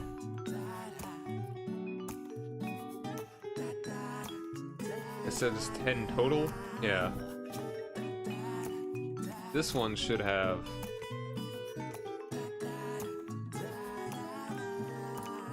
Uh, let's say 25 gold. Between them. We'll give them a decent bit of cash. Even if that isn't a decent bit of cash.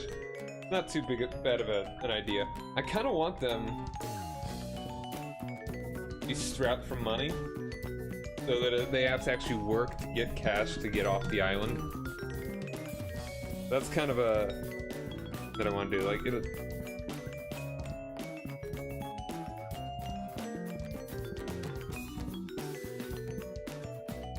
or at least they have to wait a while before they can get a boat.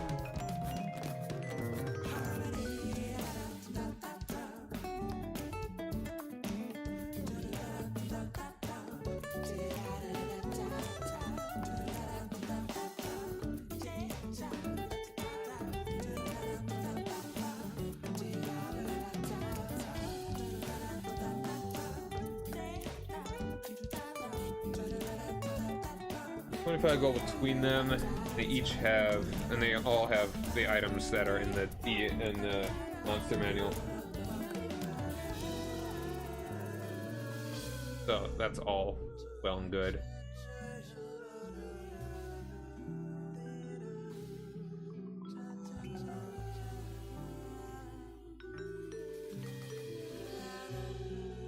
They should each have different weapons though. I don't want them all the same weapon.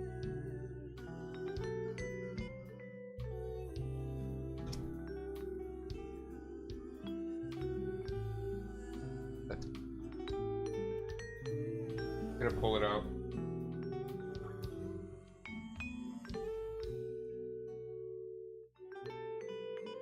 Alright, satyrs. Scarecrow, salamander, satyrs. I mean, a ram does more. It's not as likely to hit.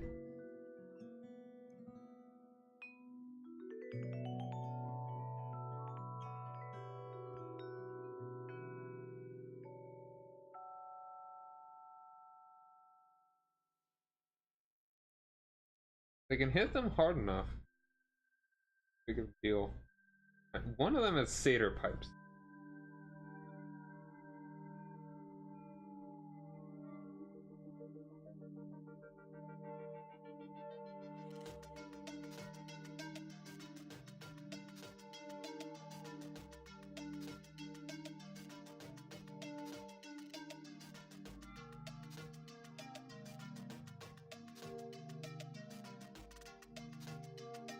Alright, yeah. Alright. One satyr has a set of pipes. One, let's say, and a sword.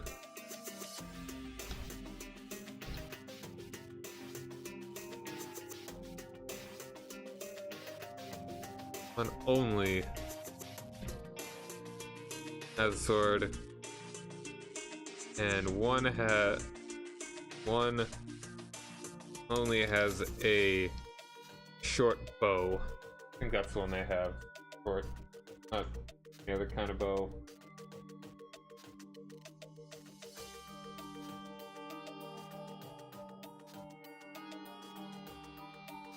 Yep, short bow. Just as likely to hit and the same amount of damage as a short sword.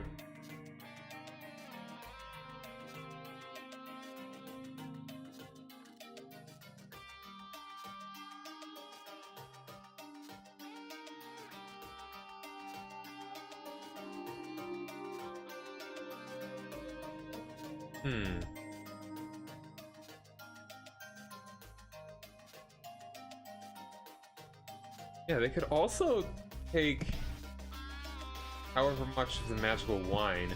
Well, that could also be kind of useful. Fill up a wine skin with that stuff.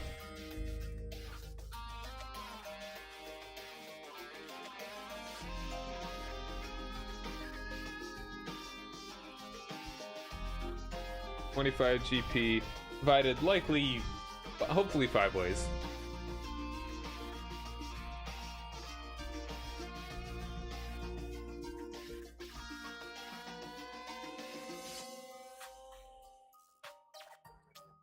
Alright, so there, village.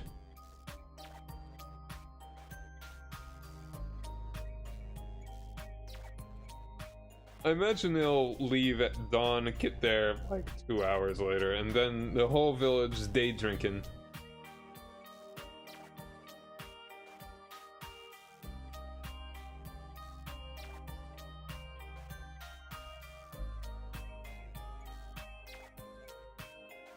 Yeah, and then I wouldn't be surprised if from that point they go right to Gaelg.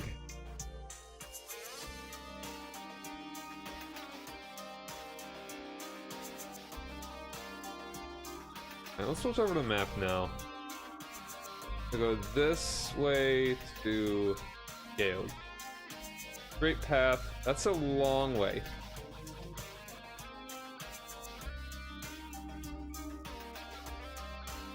Alright, so that is... Let's see. Do a little measuring. Go maybe a straight shot. Yeah, we do. Straight shot. And going through, ignoring the woods entirely, is it 4? Say about 4. I mean, for the looting going around the woods there, we'll say that's 5 inches. 5 inches is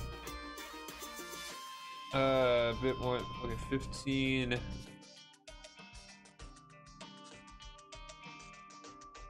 Gonna do the math real quick again. And what is 1/4 of 15? It's like 3.137 or something.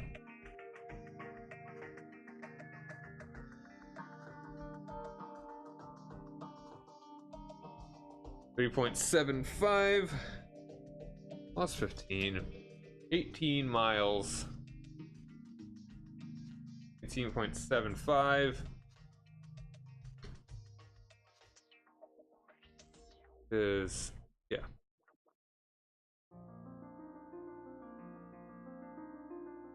$18.75 miles, and that would take them normal pace. 6 hours? I'm gonna double check. 6 to 7. Yeah, 6 hours at a normal pace.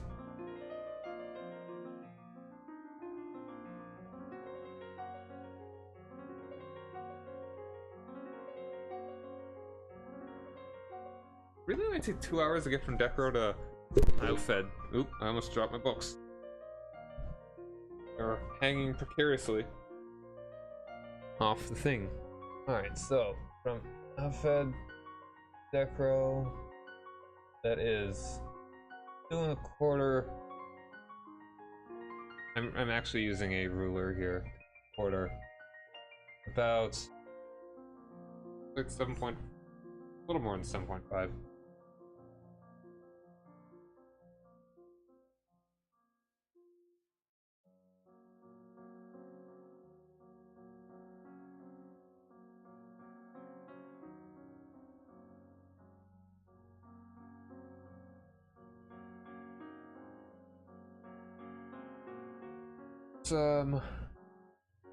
Actually,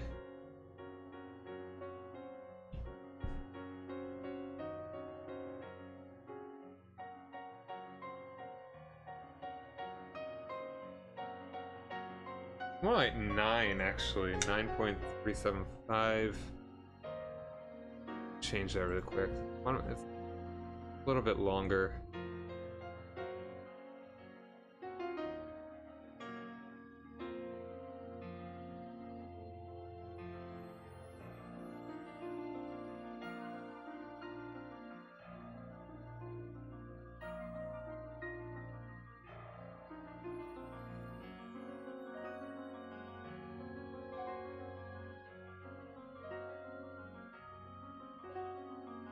Alright, 7.5, that's not entirely true. I mean, like, if it was just 8, that would be worth just like rounding up.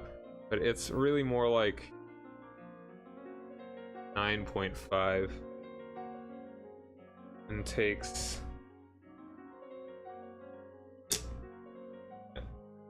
that's my ruler that I just used. Third.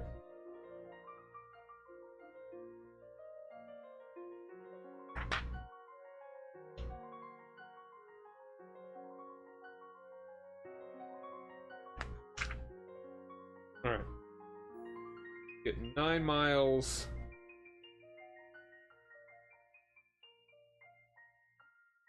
More like 3 hours.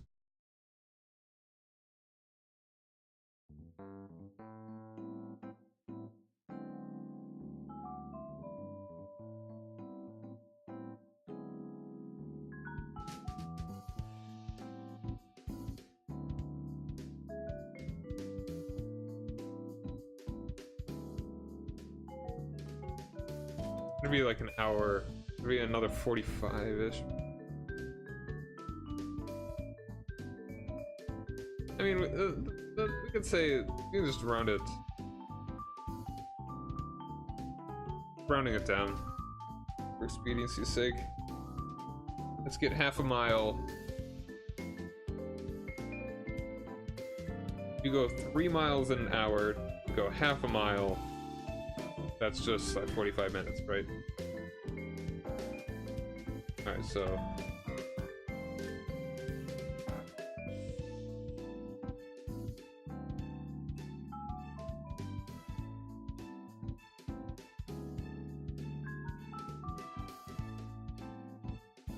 no, it's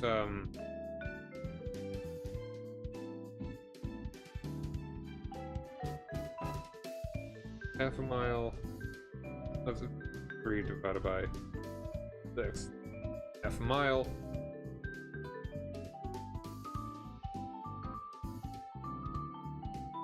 Would be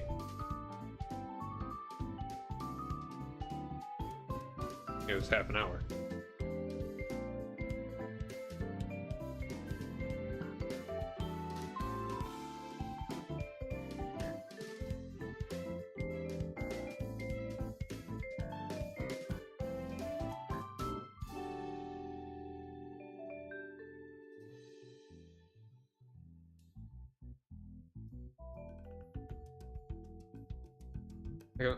I'm just bad at math and distance and stuff if I don't actually have a visual thing about it. If I'm not actually looking at it. So I just want to make certain that I'm making the distances realistic here.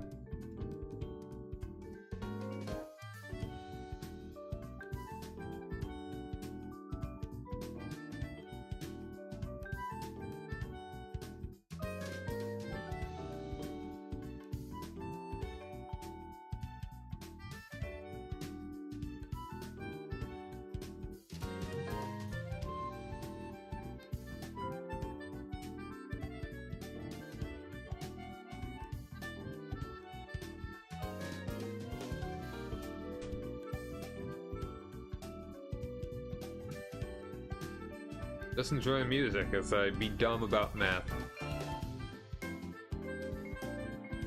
Alright, if you go 3 miles in 1 hour, 10 minutes. That's why didn't I think of it that way? Because it's at 3 miles, at 1/6 of 3 is half. It's a half 0.5. What is 1/6 of an hour? 10 minutes.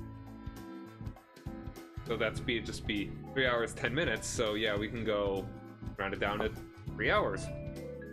3.5 miles southwest of Elfed. Takes them 3 hours to get there.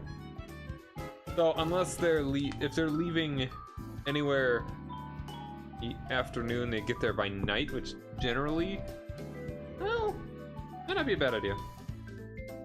But if it's starting to get late, they may not want to travel through the night. Also make it more likely that they get found by the guys at night. That's another good one. I'll keep that in mind. But I'll just increase the likelihood.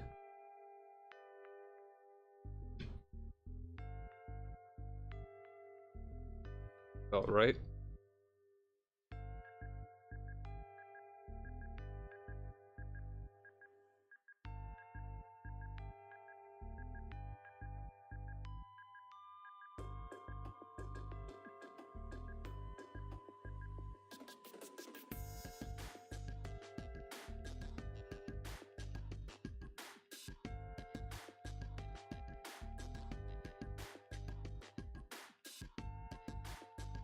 Yeah, by 5%.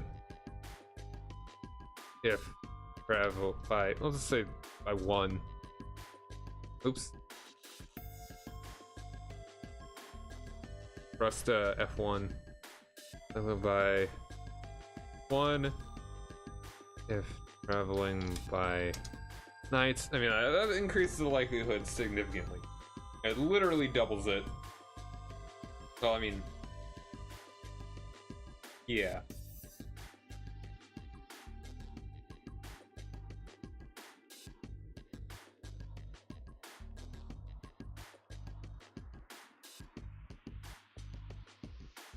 And also decreases the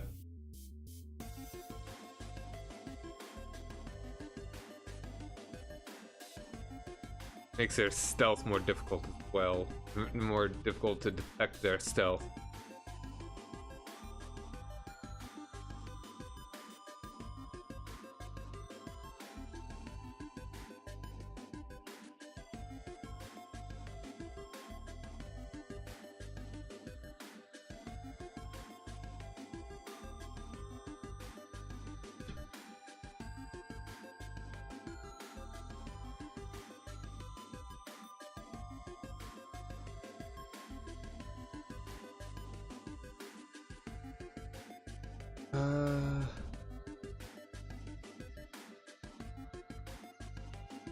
Players without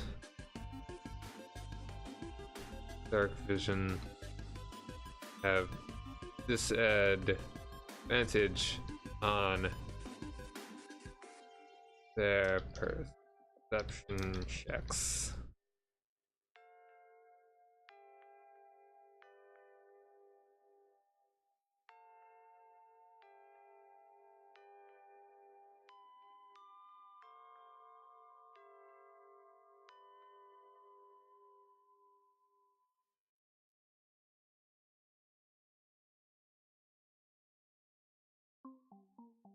Alright, that sounded pretty solid.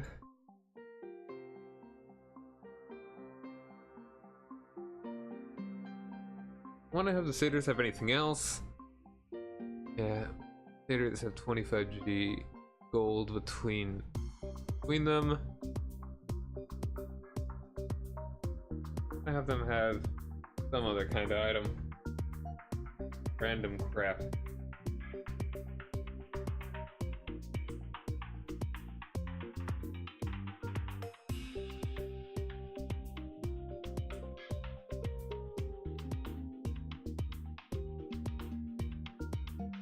Wine skins.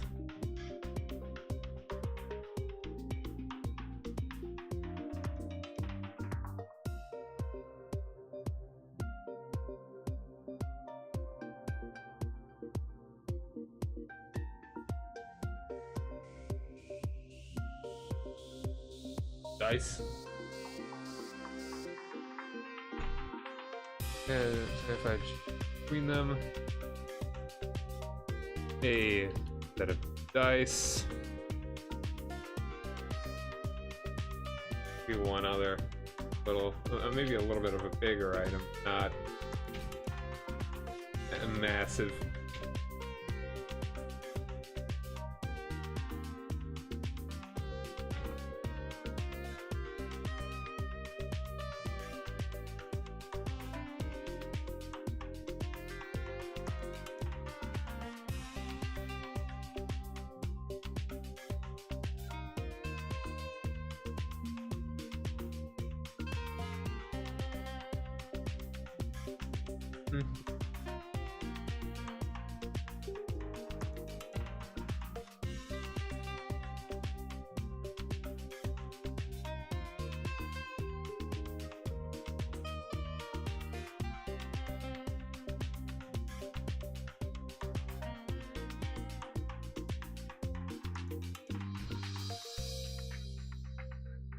Alright, adventuring gear.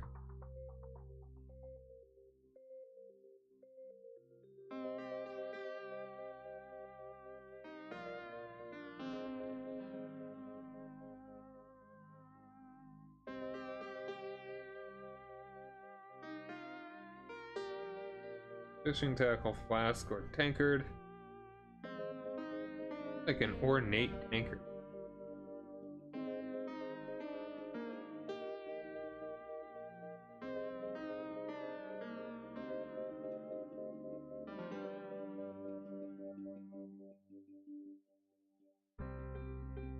Yeah, looks like what would be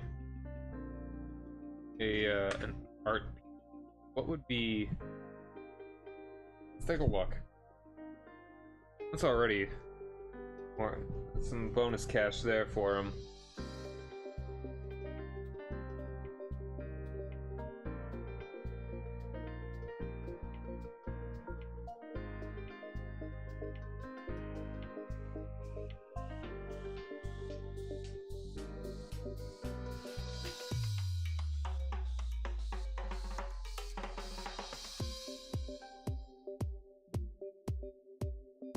Handbook items. Downtime. Oh, let's look up treasure. Probably where it's at.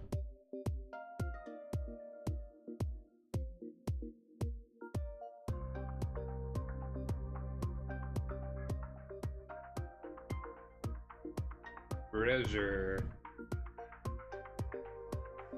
133.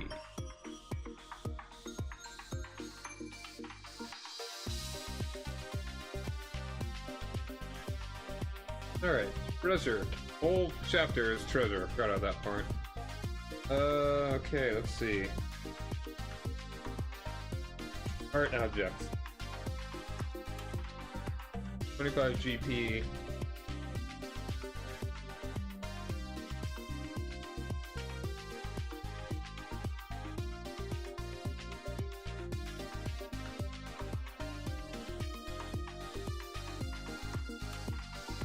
What's a silver goblet?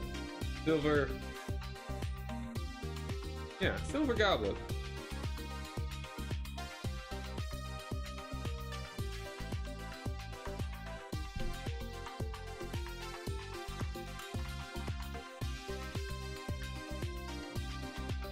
And a 25 GP silver goblet.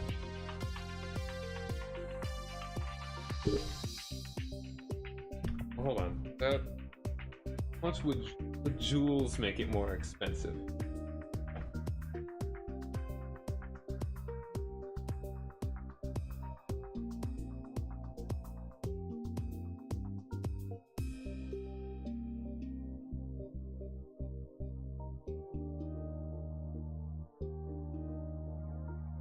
Eh.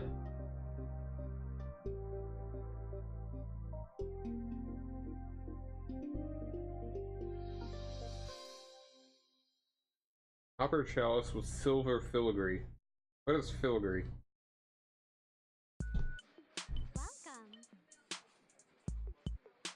Filigree. Ornamental work of fine it's not like gold wire. Okay.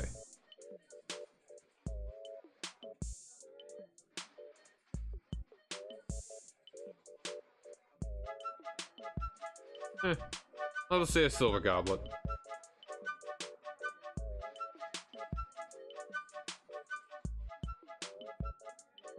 So that's a decent bit of cash.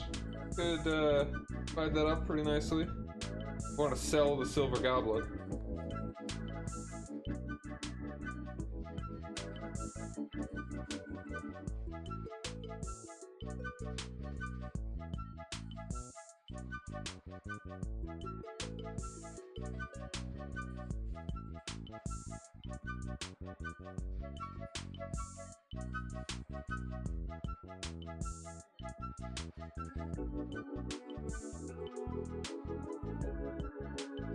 Silver goblet. Silver Goblet. 25 GP Silver Goblet.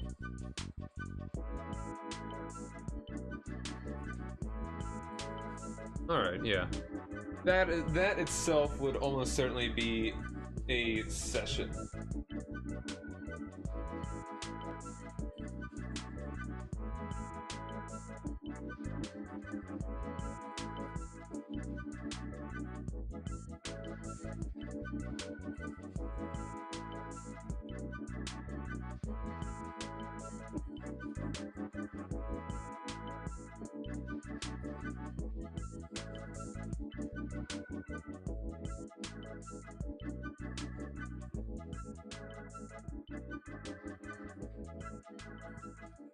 Alright. So just to make certain. Have a nice day. I don't wanna...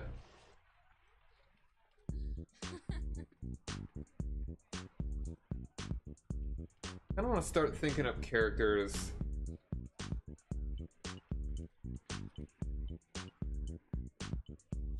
I don't want to start thinking up the characters for like what I could put in the larger town. Let's maybe work a little bit on that. But I'm pretty sure what I've got here is, like, including the troll. The dilapidated bridge has become the residence of a kindly troll named Dylan. He asks passers-by for donations so he could fix his bridge. The more the party gives him, the better the bridge will be next time they return. And he may give them a gift in proportion to their generosity. Say proportional. Let me say in proportion.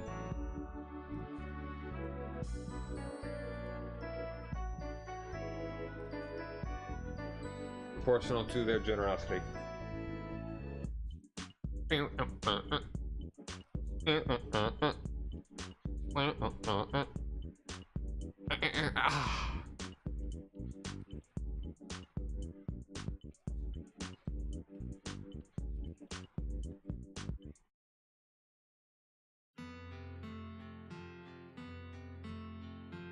It's proportional to their generosity. I just like the kindly troll with the Cockney accent.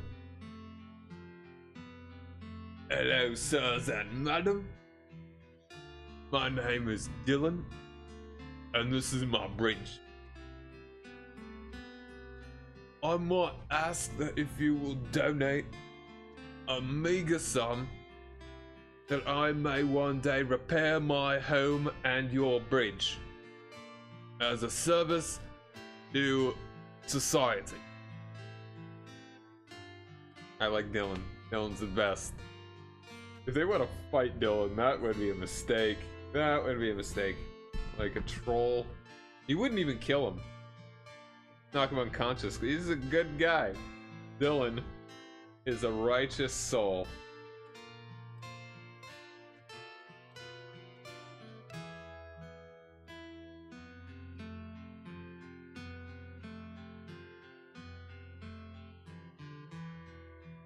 See here. What's his name? It's a troll. Troll. To the T.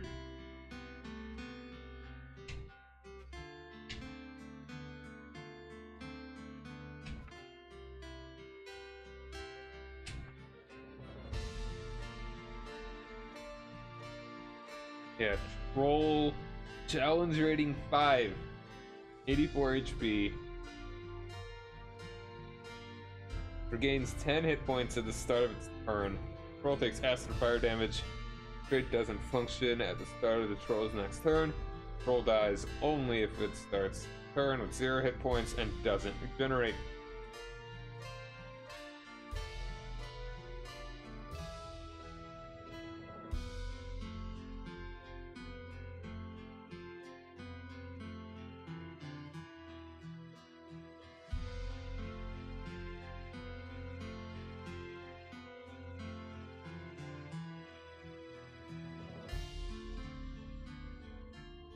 Yeah.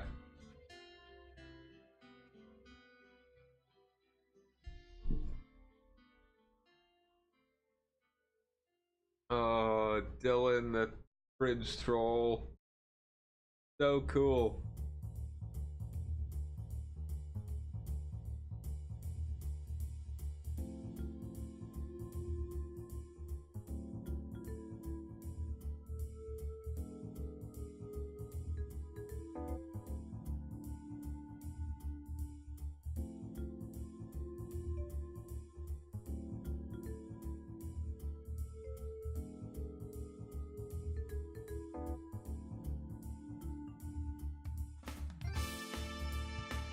The bridge troll.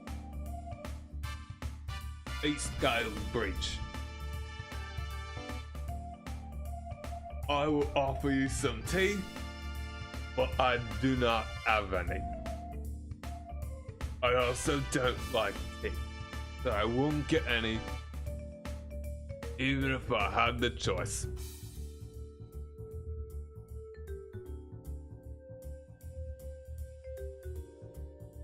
They could always just go around too, like just ford the river too, just swim across. A little bit of risk. You get kind of wet.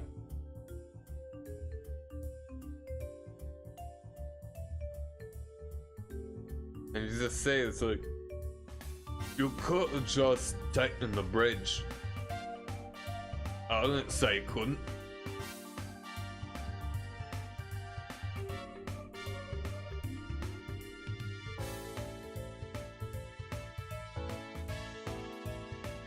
I just like the thought that if someone just like knocks an arrow and just immediately shoots at him, hits him, it's like, oi, that's not necessary.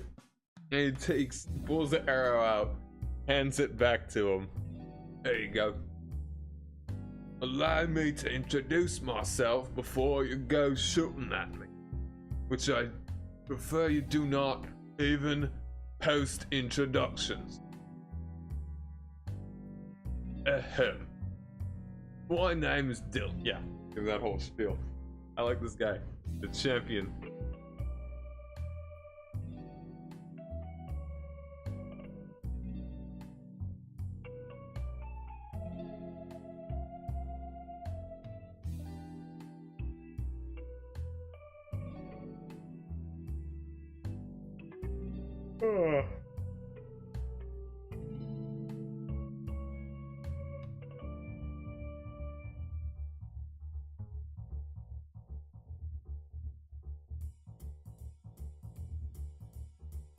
Okay, so yeah, maybe let's think about what is in Gaelg. Go ahead and bring it up. It has probably one of just about everything. And it's not mostly farmers, like all the rest of the place, like mostly artisans, kind of stuff like that.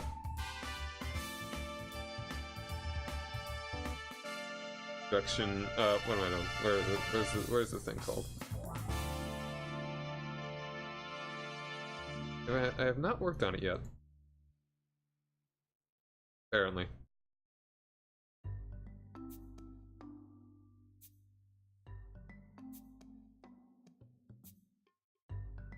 $225 people. Yeah, that really does that does feel like a lot. And it's not just a bunch of folks that are kind of spread out. It's a rather centralized area.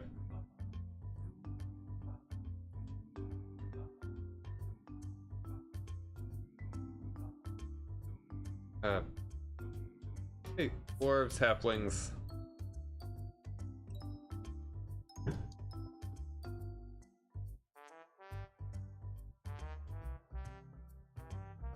And a couple elves. Couple. I kind of want it to be a little sparse on the elves around here. Purposefully. No official government, but the head priest of the Silver Flame is what I had introduced it as its own religion in this setting, from the Everon stuff, but I've decided to change it up a couple ways, mostly just kind of change up the name. Priest of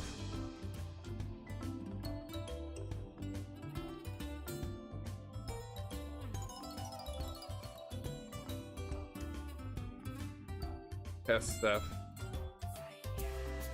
Oh, I think, yeah, I think that's how it is. currently seen as the de facto leader of the community. Government defense, small militia. Oh yeah, they should have like a sheriff. I don't know, sheriff's thing.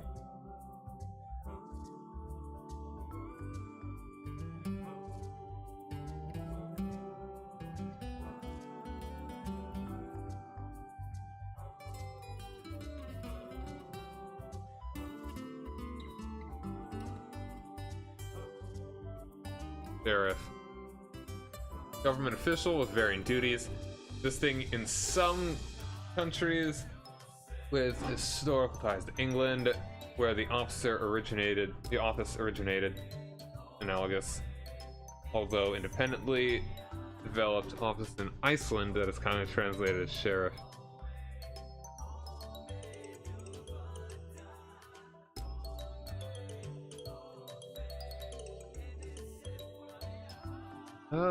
The Old English term designated a royal official, a reeve, responsible for keeping the peace throughout a shire or county on behalf of the king, a reeve. The term was preserved in England, notwithstanding the Norman conquest.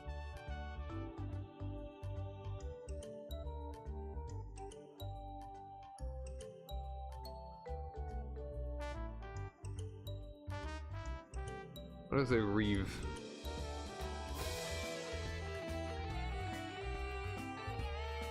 Alright, a title taken by English magistrates during the 10th and 11th century. That's a bit earlier.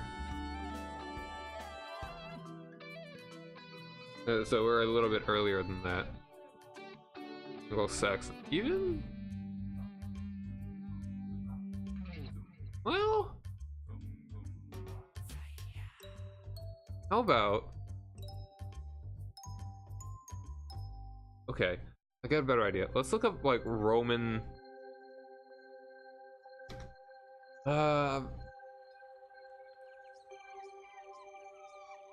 Roman, police?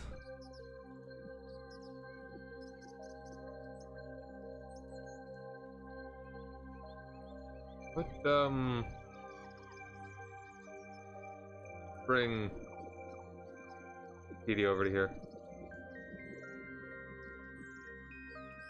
I already have Wikipedia articles here, I could just... Alright, Roman... Policing in Roman Empire.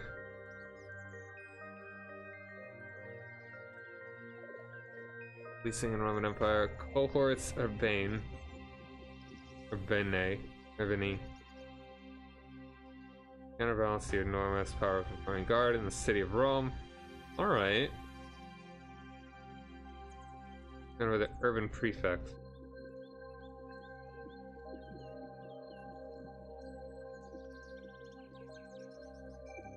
Justice.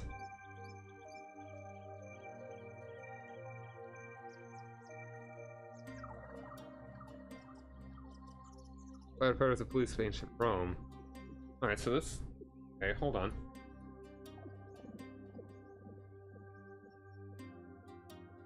Alright, so this is something that I've been considering what I want to do exactly. So there's just it should either, like, this island should either be officially under the domain of Millennium, or it should be completely unassociated and they could just ask for help. Considering that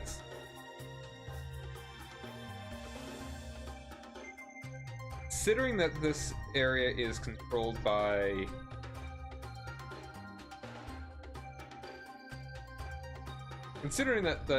all the islands are considered by the legatus to be rightfully part of Rome, I don't see why they wouldn't, if they could have control over the area, why they wouldn't. So yeah, I think that seems logical. 3 men of the night.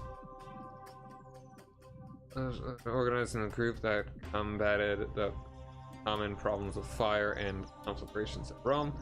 The privately operated system became ineffective, so the interest of keeping himself safe, Augustus instituted a new public firefighting force called the Vigilis. Augustus modeled in firefighters after the Fire Brigade of Alexandria, known as little bucket fellows. Given to them because of the buckets they carried water in, which were made of rope filled with pitch. 4% tax on the sale of slaves. These proceeds to set up the new force. It was commanded by the prefect.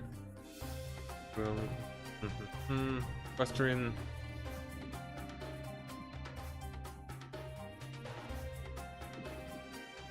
Let's look up Roman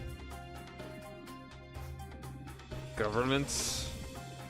Like, what is a low level?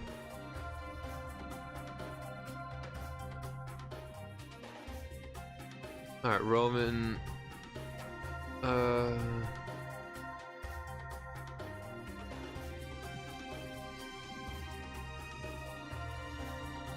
What is a local government?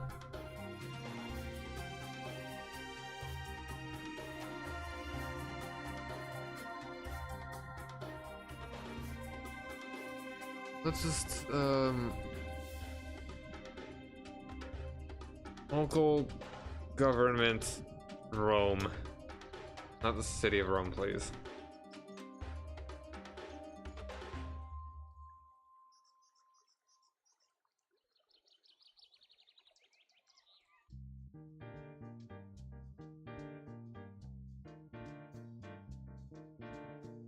State of local government.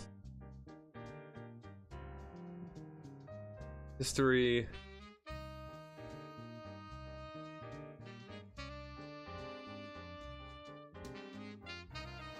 Large halls called basilicas, not like,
just low-ranking military guys probably more likely.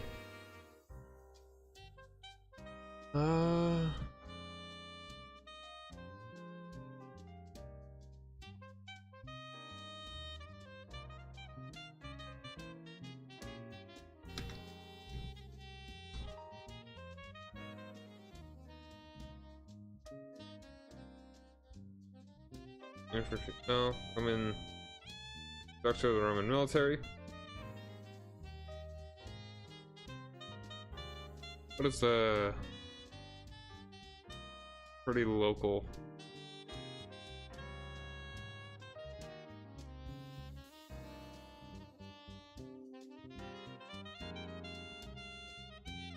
Not early. Go regular.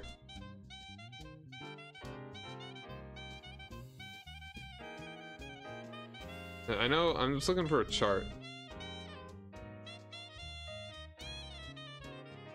Roman Legion? Here it is. Or just say these list.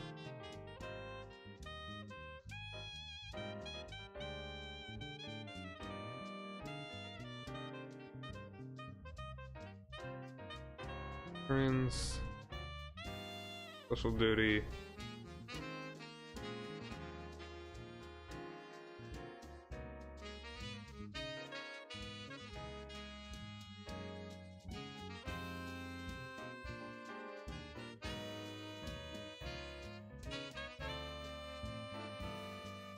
Eh.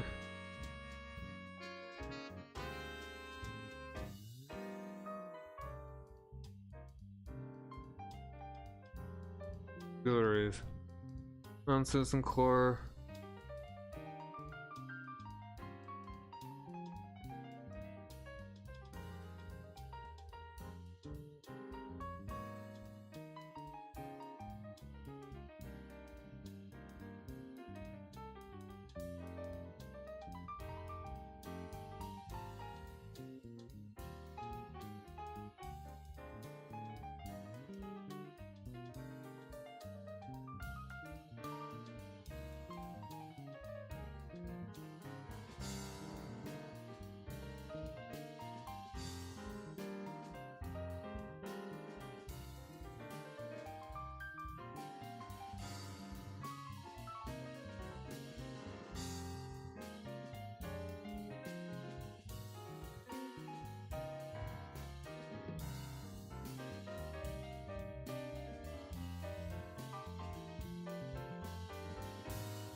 Yeah, this is just for the city of Rome. Regional government. Rome is the principal town of the metropolitan city of Rome. No, this is actual. This is for like current Rome, real modern Rome.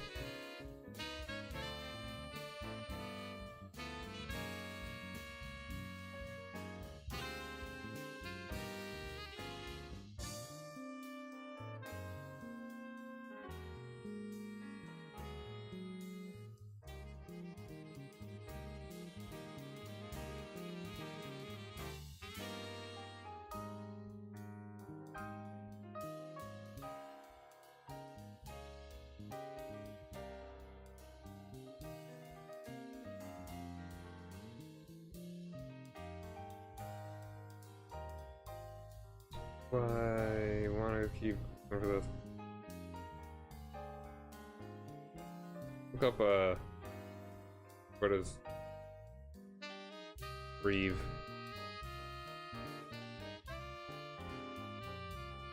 That's sort of town in Anglo-Saxon England. Want to go with that? Anglo-Saxon. That's kind of getting out of this region. Certainly. It's gonna be hard. Some kind of posted official.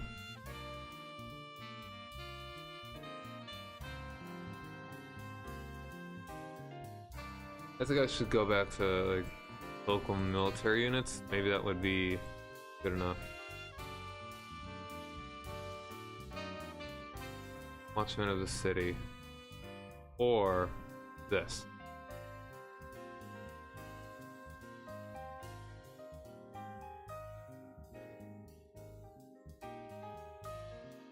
Now, this is all about the city of Rome specifically.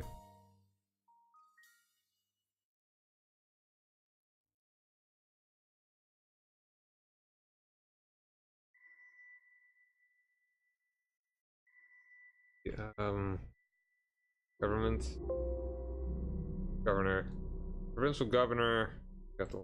Got this.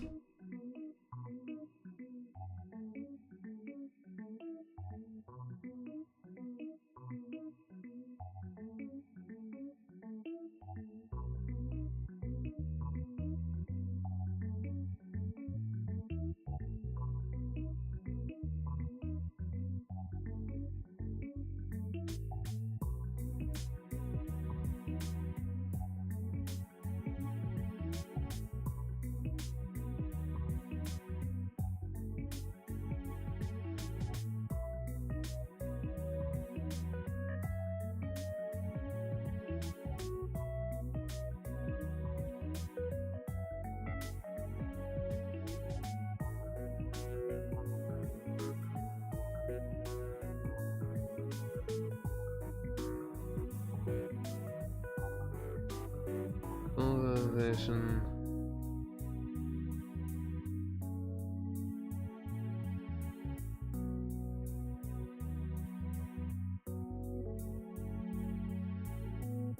Junior non-commissioned officer.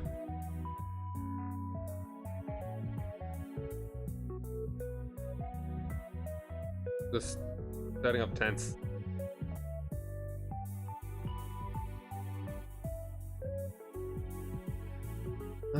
Huh.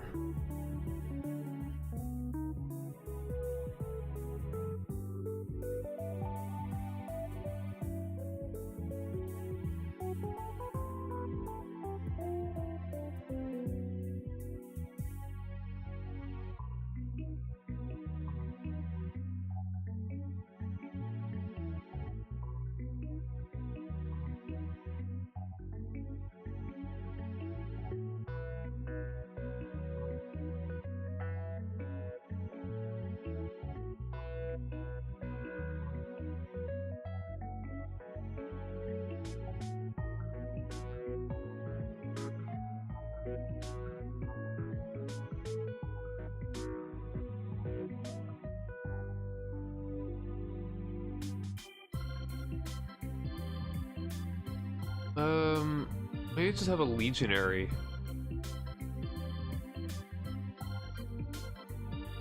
The single legionary.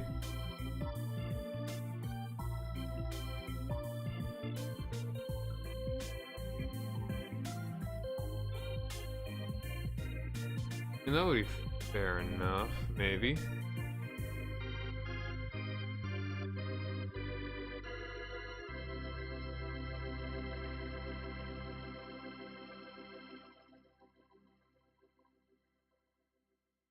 Because, I mean, it's a small town. You could round up a dude as needed. Go with...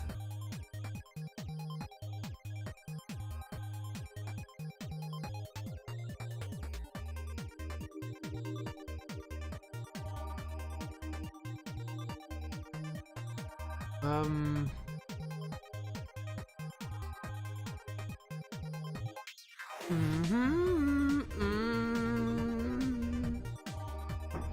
trying to think of what kind of small, this local, like a legion. If a legion is posted somewhere, like who is in?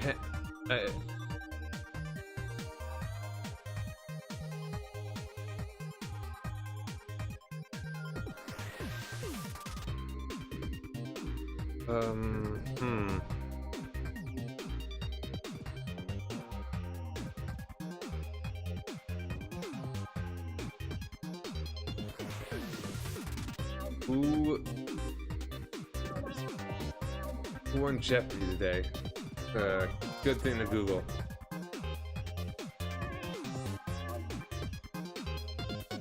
Who governed towns in Rome? Local government in ancient Rome. Why couldn't I just find that?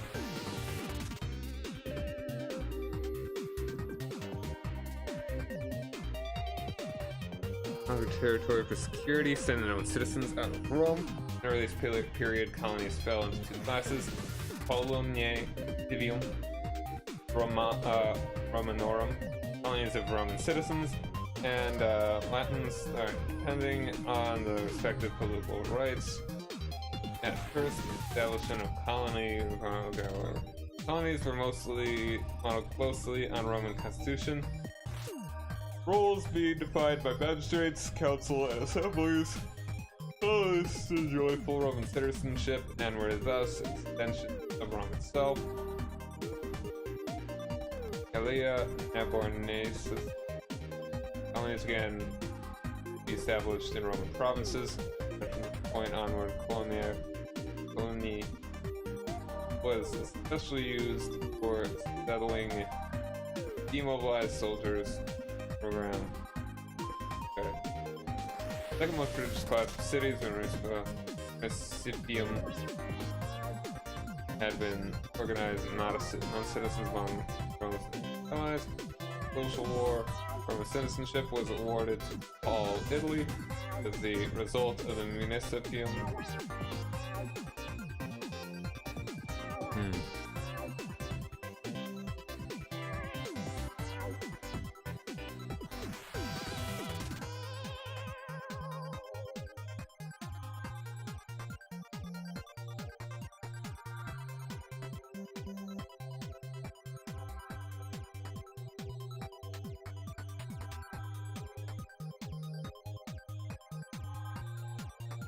These cities could vary enormous. Okay.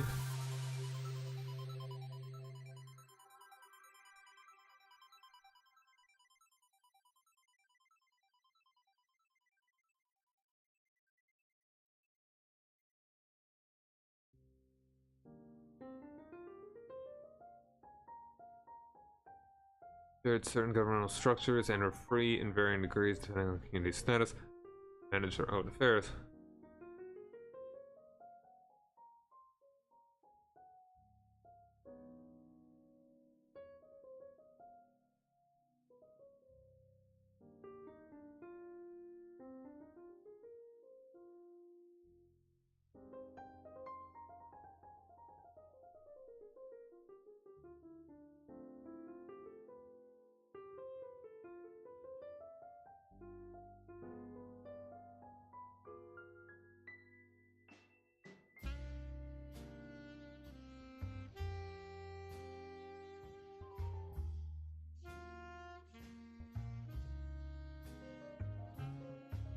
Alright, I'm thinking he should be like the actual official.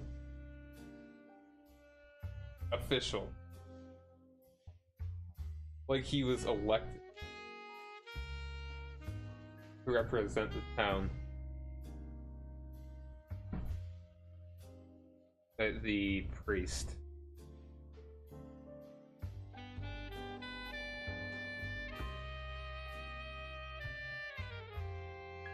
Not even the town as well. I mean, this is actually...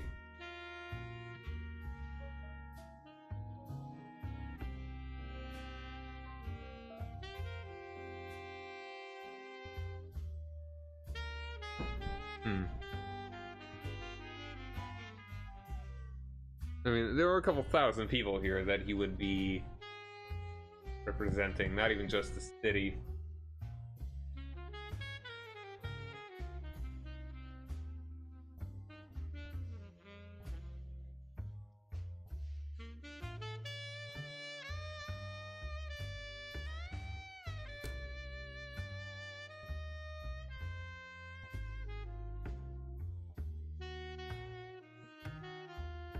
I'm just kind of clicking randomly. Sometimes I do that.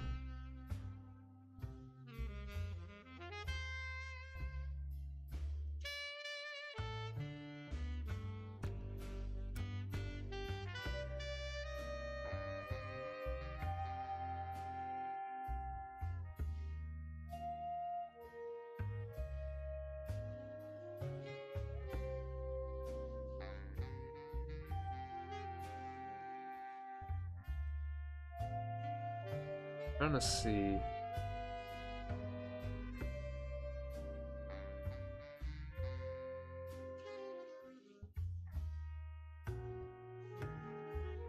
Or annually elected officials.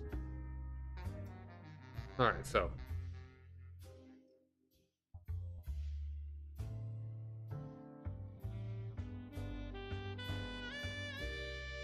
We're in tribal centers.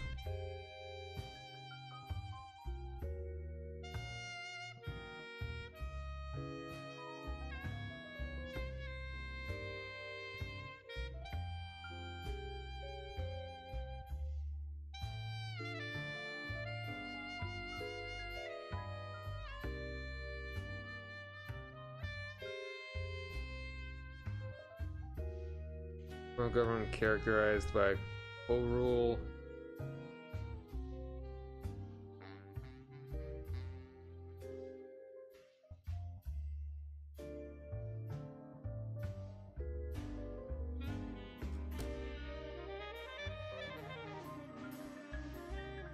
Leading members. Plan.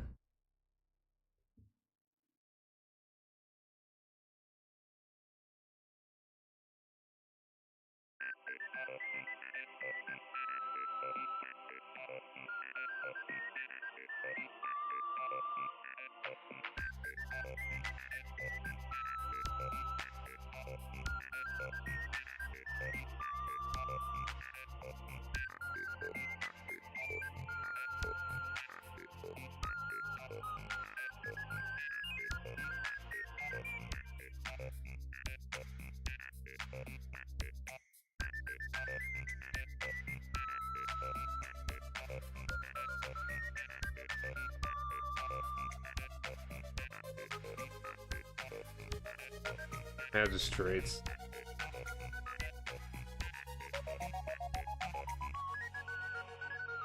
Select individuals.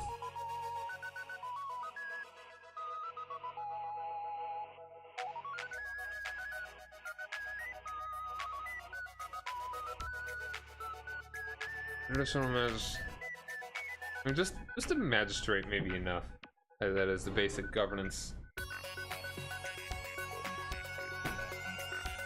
No, I think we can just go with a magistrate. We don't need to go real big on this.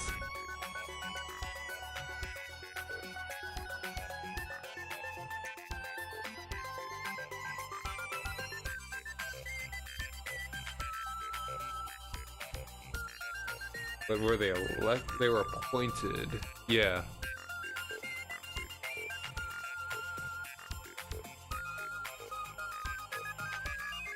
Yeah, I think we should go ahead and like.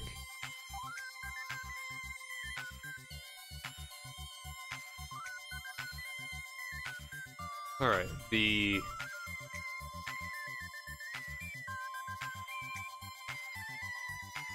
No, I don't even need to say this. I mean, he's a very important person, but magistrate should be the one that's in charge here. I'll say that he has. I mean, I feel it's kind of noteworthy. All right.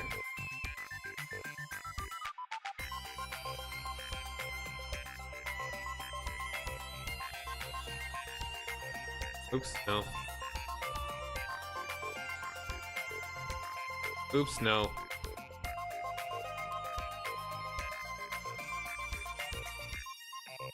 A great deal of esteem among the people. More so than the official government. The magistrate.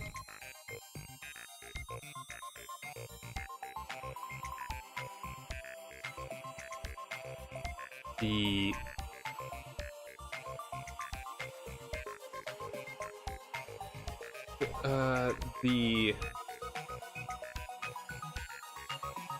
town and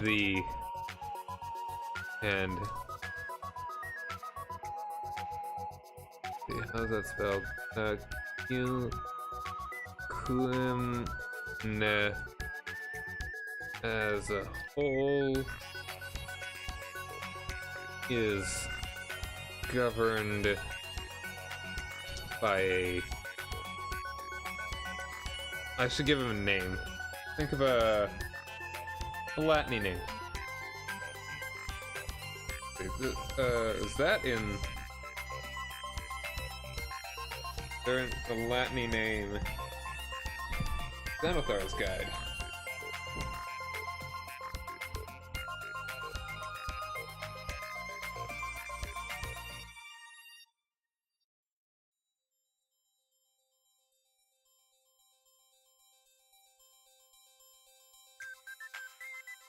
Nope. Random Latin name.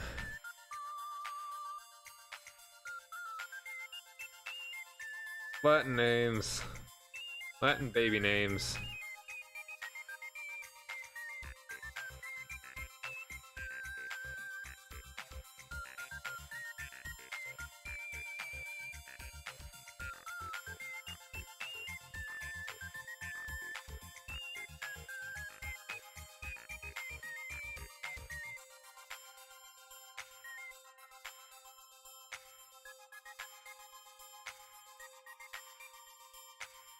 Apparently, Chevy is a Latin name.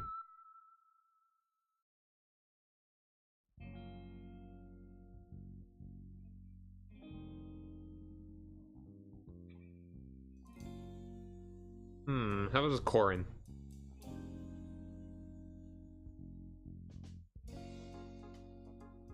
Magistrate. Corin.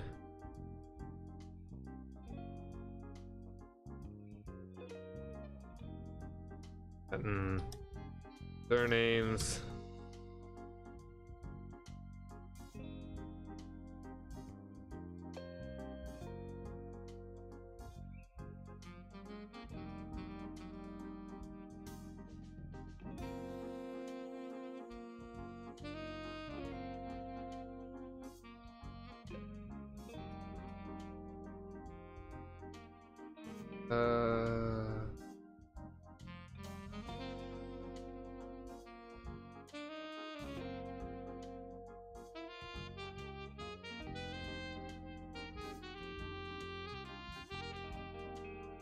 Okay, I mean these are okay. These are a lot of names. All right, that's given the Latin origins.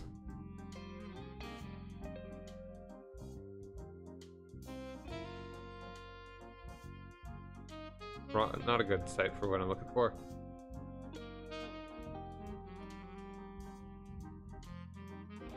And surnames.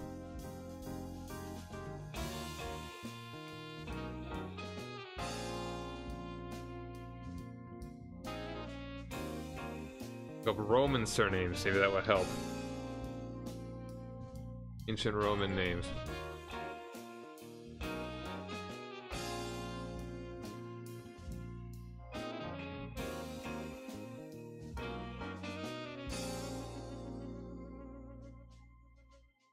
I can go with probably this last names as well.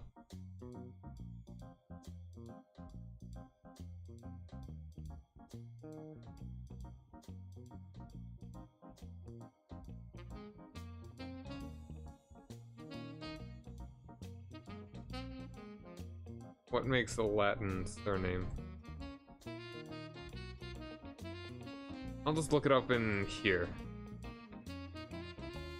The Roman surnames.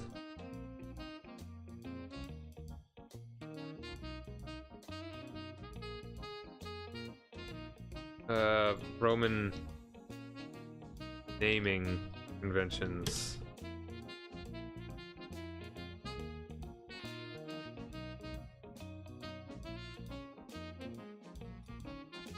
A combination of personal and family names.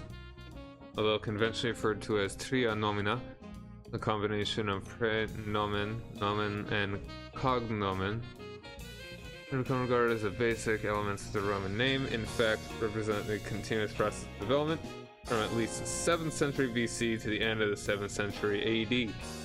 Names developed as part of the system became a defining characteristic of Roman civilization, and although the system itself vanished during the Middle Ages, the names themselves exerted a profound influence on the development of European naming practices, and many continue to serve in modern languages.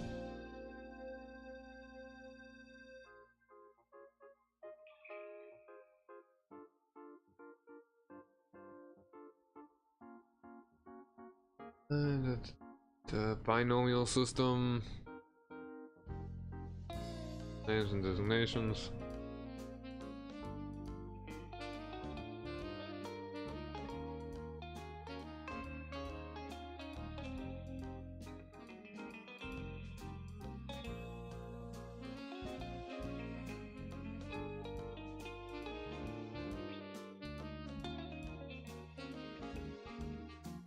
What's the middle name for in Rome?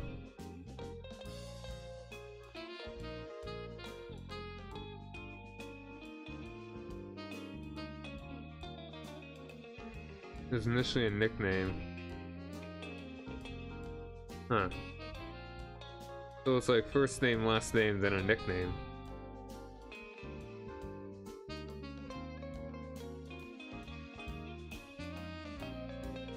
A lot of citation needed here.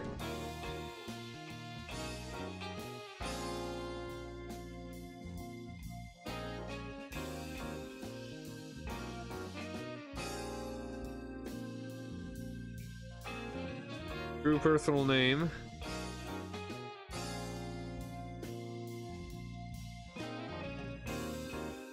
As a member of a translated race, family, or clan.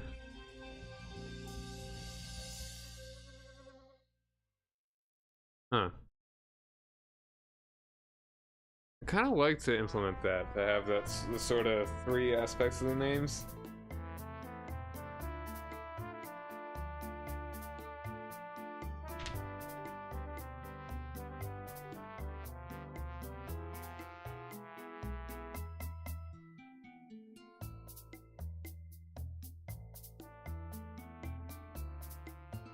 But I think that's actually fine for now, though. I'll probably research this on my own time and determine how I want to do it. Not too huge. Oh, kinda. There's a pretty Roman descended thing here, like society, that's pretty important to like this sort of region. Magistrate. Again, yeah, the name not important. Magistrate foreign something something.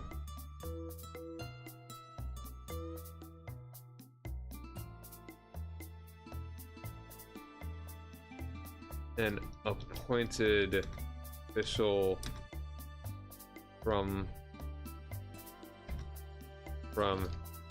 Millennium. And how did I spell that again? I always forget.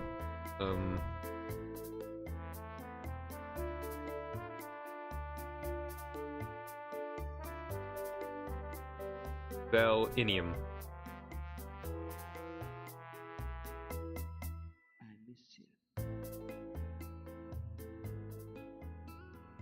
Valinium.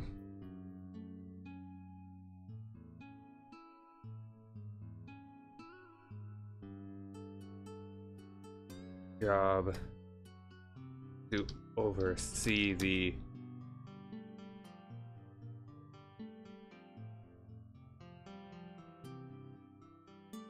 Millennium. Yeah. I feel like, yeah, that still kind of sticks the same. But the government is important. Like, this is the kind of thing by the magistrate. Yeah, simple enough. So let's leave it with the end of this song. Cool song. Thank you guys very much for joining me. Tomorrow it's gonna be a session. I think I've got enough for it. Until next time, thank you guys very much for joining me. Rock over London, rock on Chicago. I'm Cyrock Omega. Wait for it. Wait for it. Have a nice day. Later.